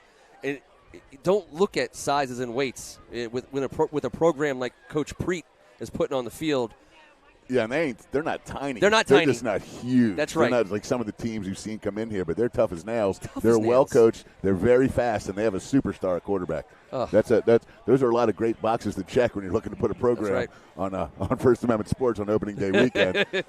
We're getting to see the whole arsenal, and it's they've been phenomenal. I mean, there's no way to look around it. This is the week 2 for them. They came out last week, put up 360 yards of offense, 4 touchdown passes for Beals as well. I mean, they scored on the first play of 3 separate possessions, first 3 of the 4 of the season. Yep. They are loaded with firepower. That's a good point. They're showing it. Good point that they had one more week of game action before St. John's, and you're always going to be a little bit more crisper from week 1 to week 2, and they have certainly been crisp offensively for Roman Catholic. And really, if you really want the truth, here's the truth. For the next 25 years, Kevin T and I are going to be boring people to tears on Thursday nights at the Knights of Columbus about that Samaj Beals game we called in 2024 as he's lining up for whatever team he's going to be playing for. Yeah, while we're watching him on TV. Yeah, while we're watching him on doubt. TV, they'll be like, I know, Ken, I know. Well, you called a game of his. What is that? What does that even mean? Well, I'm still telling those stories on Thursday about playing against Marvin Harrison from Roman Catholic in basketball. Right. When I was a freshman in high school, Dave Cox, assistant coach at Maryland right now, great cadet. He was the dean of students here for a long time, excellent basketball coach. That's why he's with the Terps. He was a starting point guard. He got his 3rd foul with about a minute to go, and they told me to get in there. And I was apprehensive, but 2 possessions guarded Marvin Harrison. They beat us that night. They went ahead and lost to DeMatha in the championship, but they still named Marvin Harrison the MVP. Yes, they did. Only time it's happened in the Alhambra tournament as far as up to that point. And that DeMatha team being Morgan Wooten's only undefeated team in his Hall of Fame career. Well, the next year we play them, and you guys remember from Roman, all you old Roman hoops heads, I hope he's doing well out there, but they had a point guard I guarded named Sugar Hill, Dwayne Sugar Hill, and he was relentlessly quick, and he played tough. Mark Jackson was his big. You guys might recognize that name. Yep. 8 years in the NBA, 6 overseas. I believe he's an analyst for the Sixers up in Philly right now. So the Roman Catholic name has always stood out in my mind as amazing athletics and right down in the heart of the city, right there. I think up broad. It's they were playing in a scrimmage last week, fellas. This is how sick it is. In the game last week, and in the background at Citizens Bank Park, Bruce Springsteen was playing a live concert. You could hear it on the film. That's so cool. Can you imagine sitting there watching Friday Night Lights, listening to the Boss Man? Come on. But excellent tradition there at Roman. Mike Jones, the former DeMatha player that played in that game against Harrison that you mentioned, also was the DeMatha basketball coach that succeeded Morgan Wooten, and he is also an assistant at the University of Maryland, along with David Cox. That's a good tandem right there for local recruiting. And they were both ballers. Actually, no, but Mike actually has left Maryland. He's gone to Old Dominion as the head coach. They were on staff there briefly. True. Good luck to Mike down at the Old Dominion. His alma mater. They're pulling the card in for Tariq Hare. That's not what you want to see. He fought through it, went into the locker room, and tried to put it together to get out here in the second half for his teammates. Well, if there's one thing no one in this program will say, it's that he is not one of the toughest guys out here. That's right. So him trying to gut it out the way he has is par for the course. Tariq Hayer heading to Rutgers. He was recruited by everybody. He found a great fit there. He's been active all day. Well, listen. Make sure we got that right. It just too. got I think that tougher was with him number out of the 2. game. It's Hope he's all right. We'll keep our eyes open. And like I said, I'm almost positive that was number 2, and I don't want to get stuff like that wrong. I hope I'm right, but I can't see. If you guys see, shout it out. Second and 8. They're holding that ankle. Pass out to the flat. The wide receiver. He gets into the end zone. He fights his way through tackles after tackle. Roman Catholic off the dead ball. Samaj Beals has thrown his 5th touchdown pass. Easily.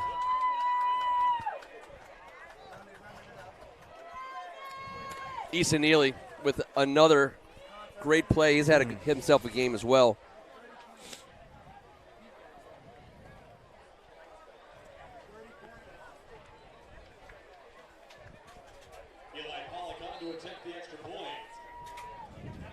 Eli Pollock.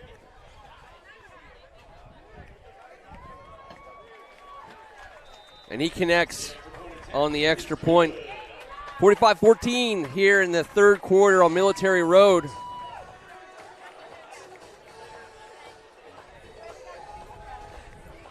And I'm not always trying to find the silver lining or be positive, but in August, since that's technically where we still are, testing yourself, finding out what you got against a team as good as Roman Catholic can only bode well for November and in late November in the WCAC. You want to be playing against the best, and I think the St. John's defense has seen some things today that are going to benefit them down the long haul. And there's no good losses, and that's not what I'm saying, but Coach Pat Ward is giving his program a good measuring stick today, and they got 2 quarters to turn it around still. So, well, you just got to start playing some ball here. They got to just stop overthinking things, not worried about anything that's happened right now. Get into a rhythm and get yourself right. Well, they just need to play their game, right? They don't need to play rushed. They don't need to play pressed. They got to just execute the stuff that they're capable of doing, which they've shown in spots in this game. Reese Williams looking for a spot.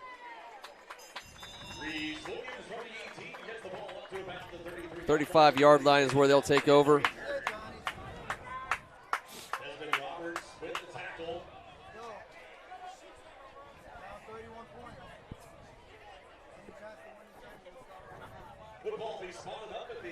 All right, big spot for Naeem Woods.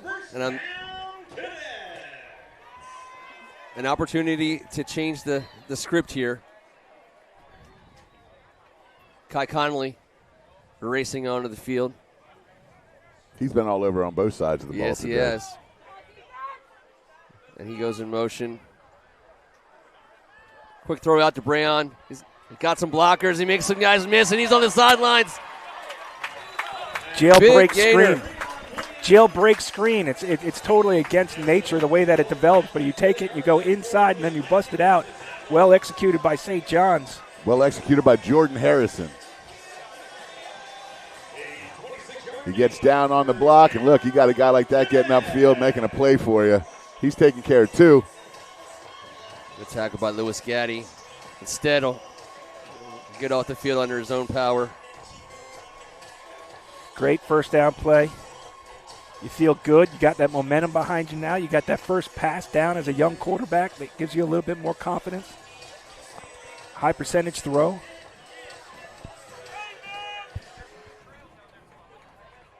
First and 10, 40-yard line. Cadets on the drive. I think we're going to see a lot more Naeem Woods on the run this half, guys. He's such a threat out there on the flank. and he throws the ball so accurately on the move. It just suits his strength.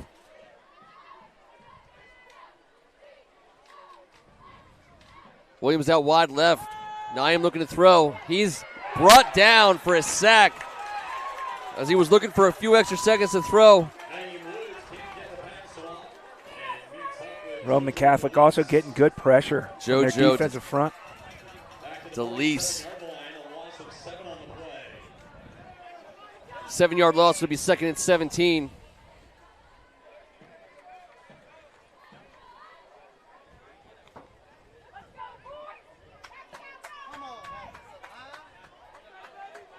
That might have been the best pass rush of the day for Roman Catholic's defensive line. Trips left.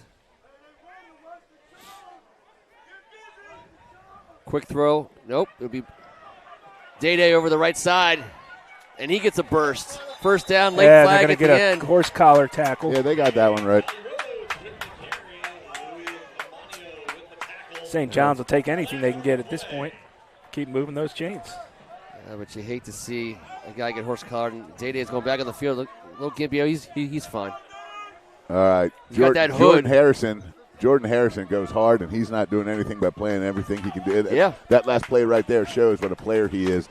You gain the edge on Josiah Simmons, and on a one-on-one, that's a football player.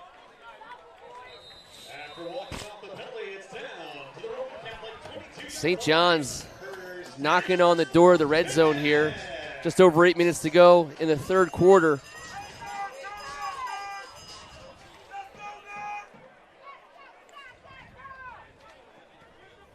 Tally Rhodes stays in the backfield.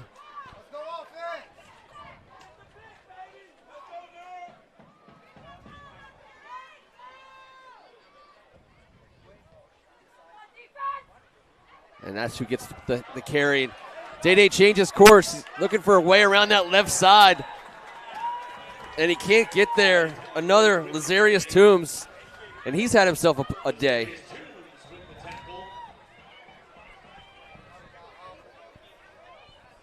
Be no gain on the play, 2nd and 10. No gain on the play. Brings up 2nd down.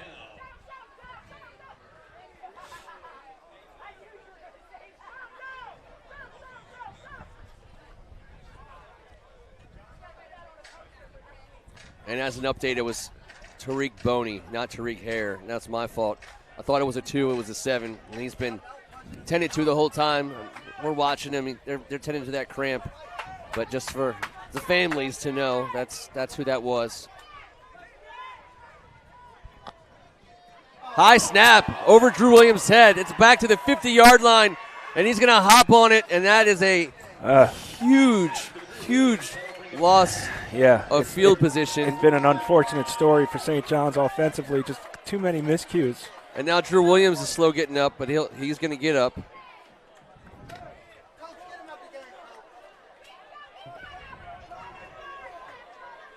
It's going to be 3rd and just about as long as you can get.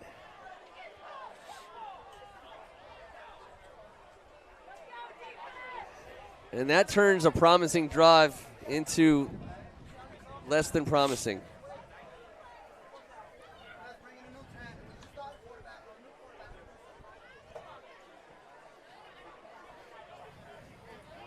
Six minutes to go here in the third quarter.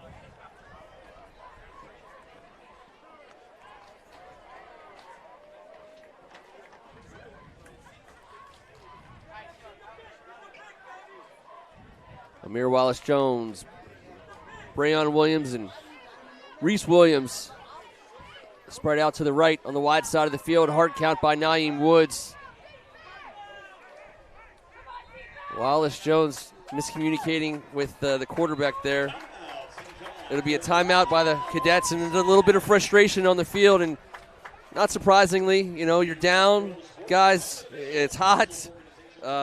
You're having a hard time getting easy plays, and then when you're not getting easy plays, you're committing mental errors that cost you 40 yards. And this team, these players, certainly even the senior and most experienced for St. John's, have not been in many games where they're down 45-14 at this point in the game. Sure. So this is all new for them. This is all new emotions. It's all new frustrations that they've never had to deal with.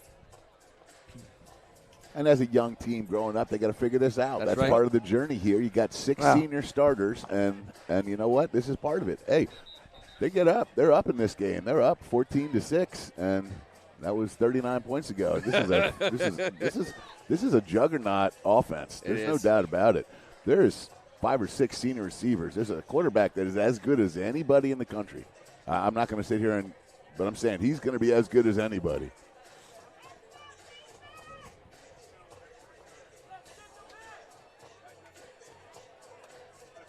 Coolio on in the background. 4 wide. Wallace Jones in motion. Quick throw to Brayon. And he points his pads forward. And it's going to be 4th down.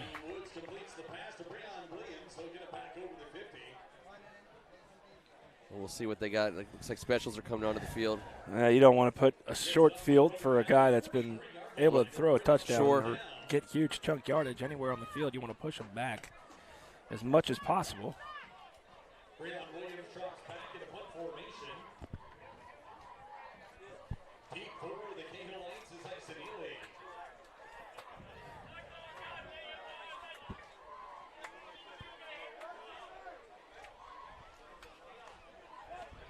All right, they got 11 out there.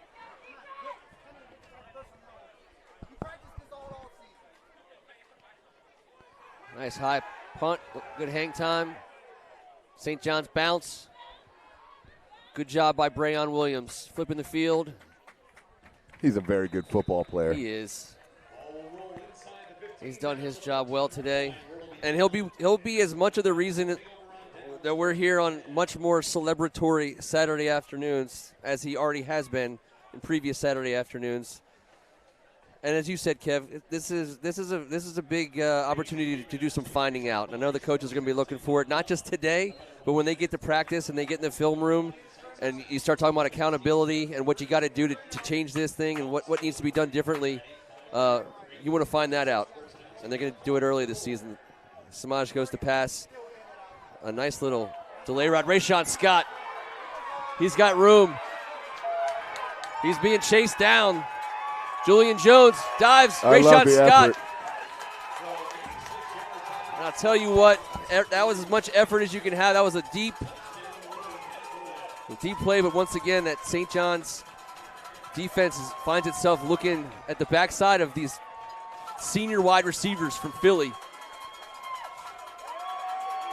That's the 6th touchdown pass. This is the single greatest performance I've ever witnessed anyone besides Caleb Williams against anyone else I've ever called a game in.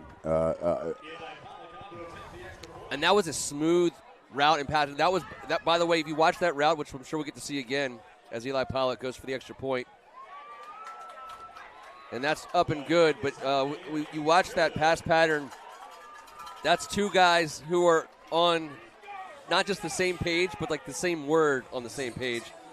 As the receiver was sprinting and delayed just enough for the ball to be perfectly placed. Here it is. He kind of just did a little bit of a stall, and then he's off to the races. Rayshon Scott. And he's a bad man with the ball in his hand in open space. There's no doubt about it. He switches hands and is able to maintain spacing. We'll see a running clock at this point. I think we just saw one of the more special performances. 3-quarter performances out of a quarterback that since we've been doing this, guys. He hasn't made a bad decision tonight. Every single receiver he's hitting is the right choice. He's hitting them in stride. He's hitting them in space. He's giving them opportunities to run the ball after the catch.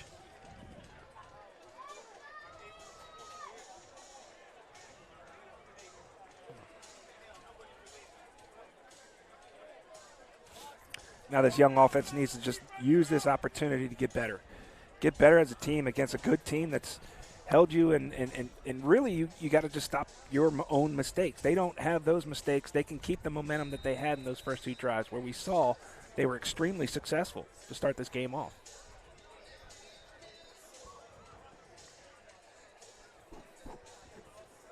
Eli Pollock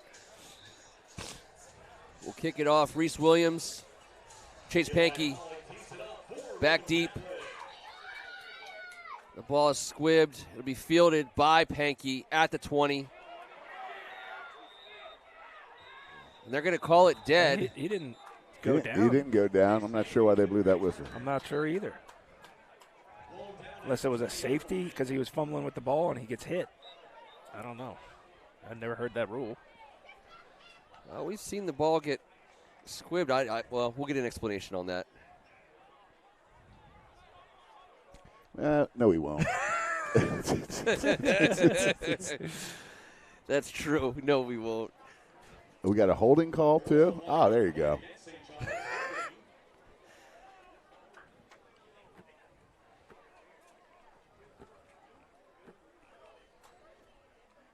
The clock has stopped.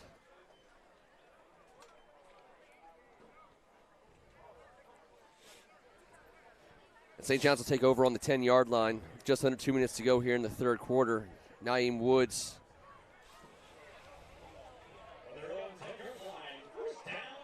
Looking to get something going here. Put something good on film to look at this week in practice. Moving out to his right. He's flushed out to his right. And he throws it, just kind of throws, you'd say you threw that away. Yeah, he did. He made a very athletic play to escape there and got rid of it. That's right. Survived to play another down. Now a flag. And a late flag, and this is going to be chippiness. And it was thrown. It was thrown very high. There was a lot of hang time. It really was. That was like a 3.6. That was a look at me throw. I was like, you didn't think there was going to be a flag on this play? Guess what? Yeah. Whoosh. And it's going to go against Roman Catholic.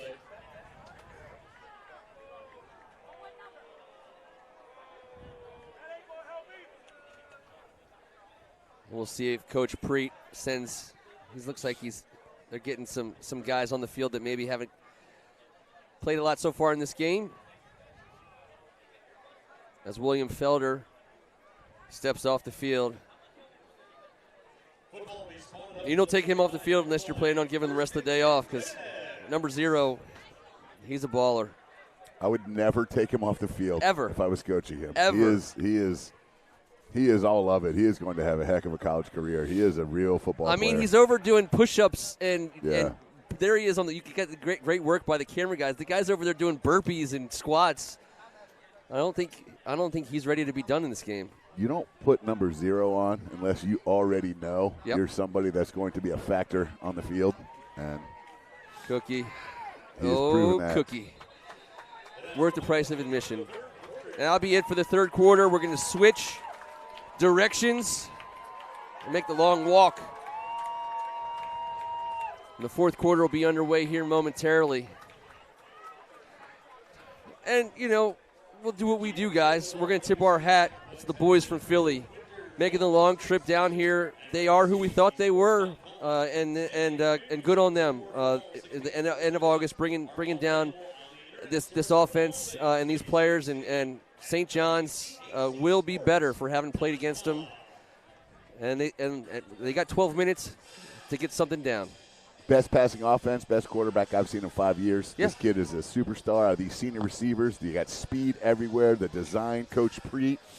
It's not his first rodeo. This is a team to be dealt with and reckoned with. And I'm telling you, the city of Philadelphia, they already know about these guys, but they're going to do some damage. They're going to do some damage in the PCL. And it'll be interesting to see what happens next week between DeMatha and Roman Catholic.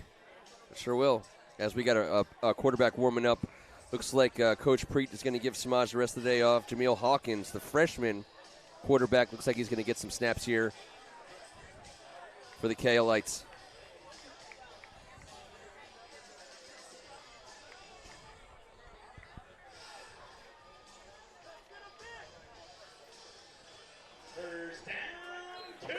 First and 10. From the 26-yard line, make it. Reese Williams in motion. Oh, they had Brayon Williams running in. Reese Williams is thinking maybe he might have been the target here, but Brayon Williams was open. Naeem Williams just put a little bit too much. Yeah, let him a little too much. Let him a little too much. Good.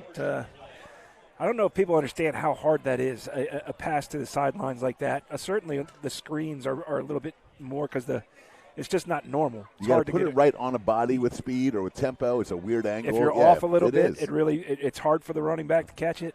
There, he just missed connection. And you always see the big arm guys struggle with that a little bit. Yep. And young guys. I wasn't one of those. And so. young guys. It's an experience thing. There it is. And there's the handoff. Day. He's got the first down and more. 1st and 10. There's that edge again. They need to keep going back to that edge. I'll tell you what, that was a good-looking run. Justice Gaskin, he's still playing. It's up to the 46-yard line. First down. Cadets. Panky and Brown on the short side of the field. Tally Rhodes. He is going to be a stud. He has bided his time. I am going deep for Chase. Well covered. And that's an Justice example Gaskin. of the young guy looking to try to get too much. Take what the defense gives you. The outbreak was there. Underneath, still got to make the right reads, and this is where he's going to grow up. He's going to learn from this experience. As you said, Kevin, his first start ever at this level against a team that's extremely good. Yeah. It's hard to get everything right. And they're But going in the wrong direction. Once you see it and you experience it, then you can learn to try to make those corrections. And I have a feeling that St. John's going to make a big jump in terms of the way they do things from this week to next week. Looks like a holding call on the Cadets will make it 1st and 20.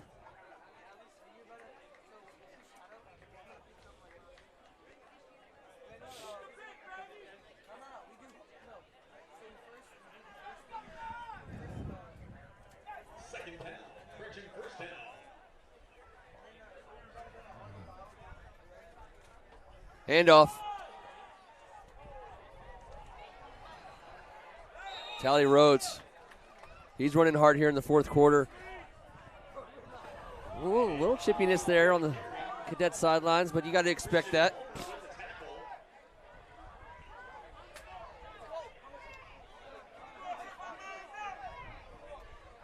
Nine minutes to go here in the 4th as the clock runs.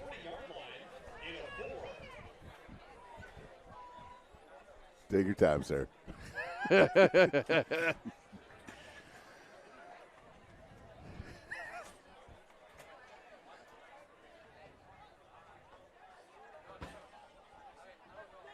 Naeem Woods looking to throw.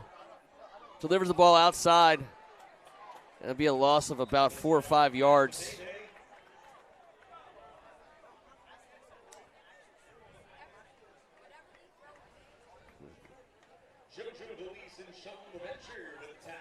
Third and long here for the Cadets. The problem here when you got big yardage like that, you need long developing plays, and Roman Catholic knows that they can bring some pressure now and make it hard for them to do it. You can't hold the ball long. You got to get rid of it. Take some shots downfield, hopefully.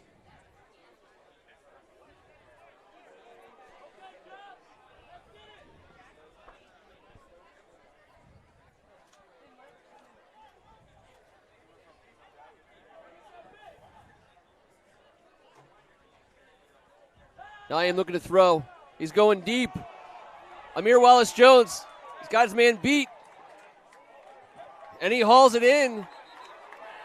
I don't know if he caught that. Oh, wait, interception. I thought the ball was in Amir Wallace-Jones' hands, but it was intercepted by the defensive back, and they called it. I had a bad angle on that. And tell me about this veteran move. Samaj Beals races onto the field. I've been watching the backup warm up this entire time. That's a flex play. What I the just took it away heck? from him. No, it was underthrown. Yeah. It was underthrown. The St. John's receiver got a hand on it. It slipped up onto his body, dangled on him for a second, Just and didn't touch 24 the ground. took it off of him. Yeah. Look at this. What a camera angle there. Oh, that Luke is David, big time there. Harlan, all you guys killing it. I think the story just told itself. We didn't have to open our. It sure did. Picture's worth 1,000 words. Samaj runs back onto the field. Handoff inside. 1 yard gain, maybe 2. 2nd down for the Cahillites. Jameel Hawkins thought he was getting in this game.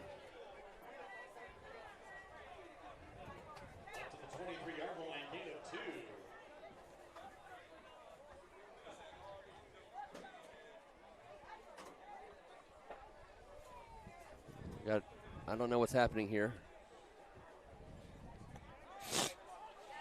Okay, here we go.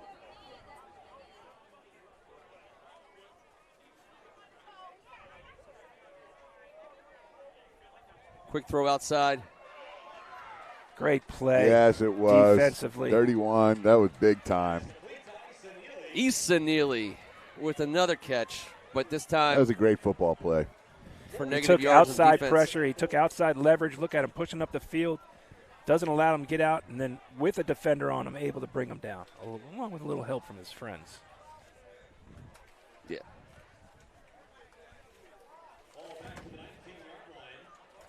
Textbook defensive play right there. Samaj working some clock here, working in a fresh running back. Looks like we're seeing Jeremiah Tabb. I believe that's number 7.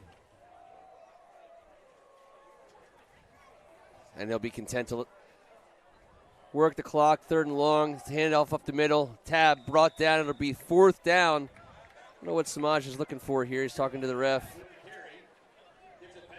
And the question of the day is, will we see a punt out of Roman Catholic on 4th down?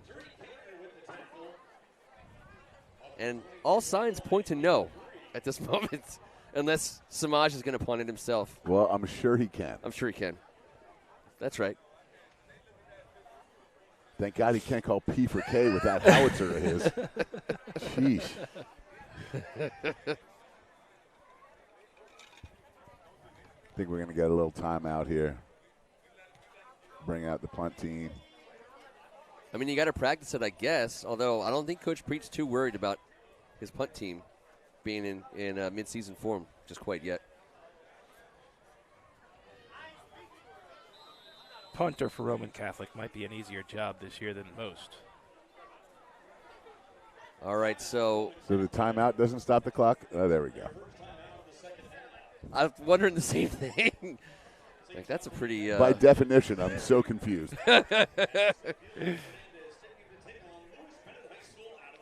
We have a they great... took a delay a game.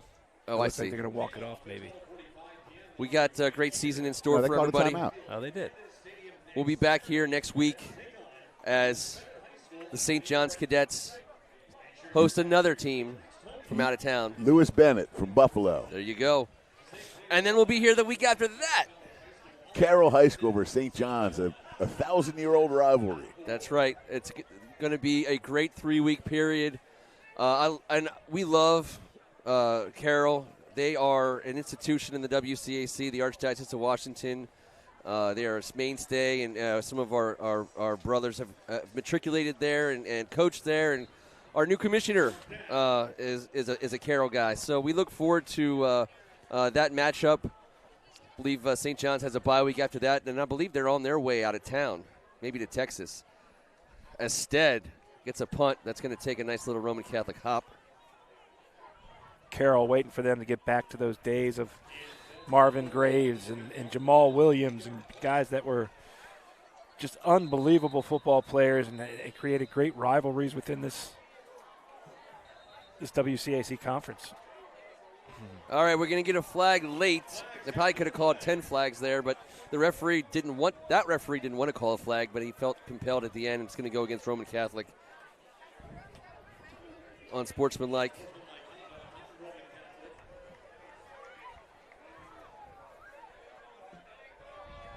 And we're just under 3.5 to go here. It's Naeem Woods. Wait, I stand corrected. Maybe they call it offsetting.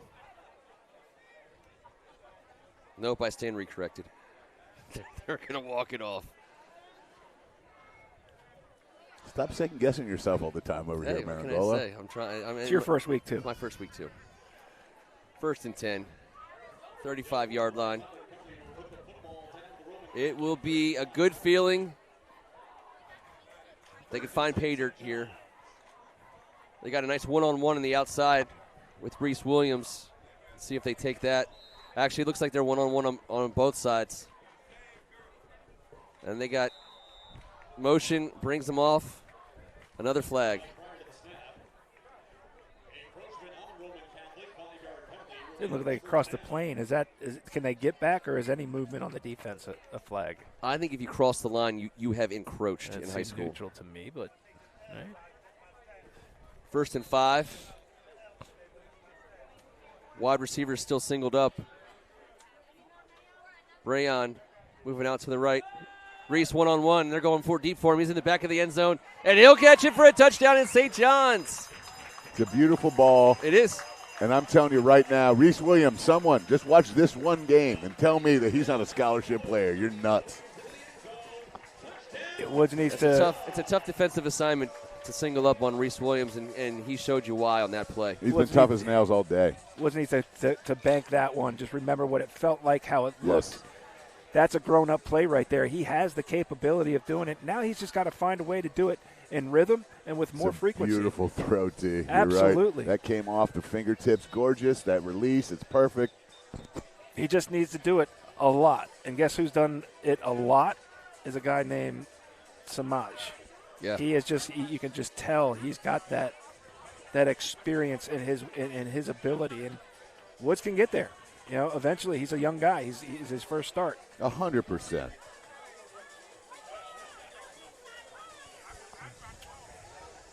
And Ken, just one little schedule notice on the 28th after the bye week, before the trip to San Antonio.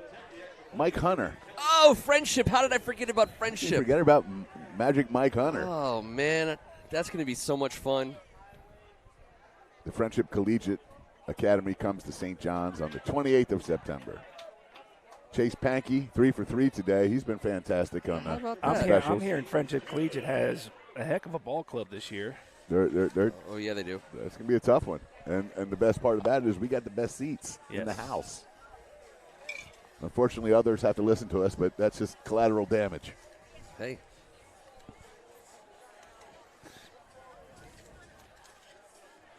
Some people like to So listen to they us. got the score inside the threshold to stop the clock. Our Although moms. I wasn't sure that was how it worked, but that's how it's working. 35 point. Yeah, I always knew that it's at 35 it triggers. I didn't realize you could get back inside and close it down. No, you can get back in there and shut off the water, or shut off the valve. And a special welcome, first year back, announcing the St. John's cheer squad, leading the cheers over in the student section. That's a fun thing for the school. They haven't had him before. Now, Nice. And Matt Seal. Matt Seal. Of course, Matt Seal's there. Matt Seal leading the charge. He was born to cheer. When he does the splits, it is one of the most athletic things I've ever witnessed. It's true. Matt Seal's mom just called. We're getting a lot of calls. By the way, the thing we appreciate the most, and someone came up earlier and made a comment about grandparents watching and enjoying this. When we started out, that was our mission. We want aunts and uncles and grandparents who live out of town to be able to see their family play. As the ball is down to the 20, and Roman Catholic will take over there with 2 minutes. But that's what we're here for. I talked to Jeff Wilson, who's a man of St. John's, and he's working here today with his red shirt on. And he said, hey, I watched you guys he goes, thank you guys so much. I was serving in Iraq last year, and I got the chance to watch St. John's because of you guys. And I said, you know what, man, that's cool. That is the coolest thing ever. So first and foremost, thank you to all the folks out there for your service who wear what we call the greatest home jersey in the world. And if anyone's over there anywhere watching this broadcast, first and foremost, thank you. And secondly, keep coming back. We love the fact that this enables so many folks who enjoy not just St. John's football, but WCAC football at its finest. That's why we do it, because these three guys here, T, Kevin, and I, that's what we love. That's why we're here. We got people all across the pond that are avid listeners. You better believe it. International, baby. And if you're looking to make sure you don't miss our games, subscribe to First Amendment Sports, and you'll get notified when we go courtside or when we go field side. And they're going to – I thought he kneeled it down. He did. The clock operator. It's been a long afternoon. It has been a long afternoon. I'm like, I think it was a kneel. All right. Yeah, that was a negative play for Roman Catholic. They haven't had many. We're approaching. We're 5 minutes away from a 3-hour game. It's pretty impressive. The fourth quarter went much faster than the other three. A running clock will get that up in there. It's now running again. So they have at least one more, maybe two more snaps.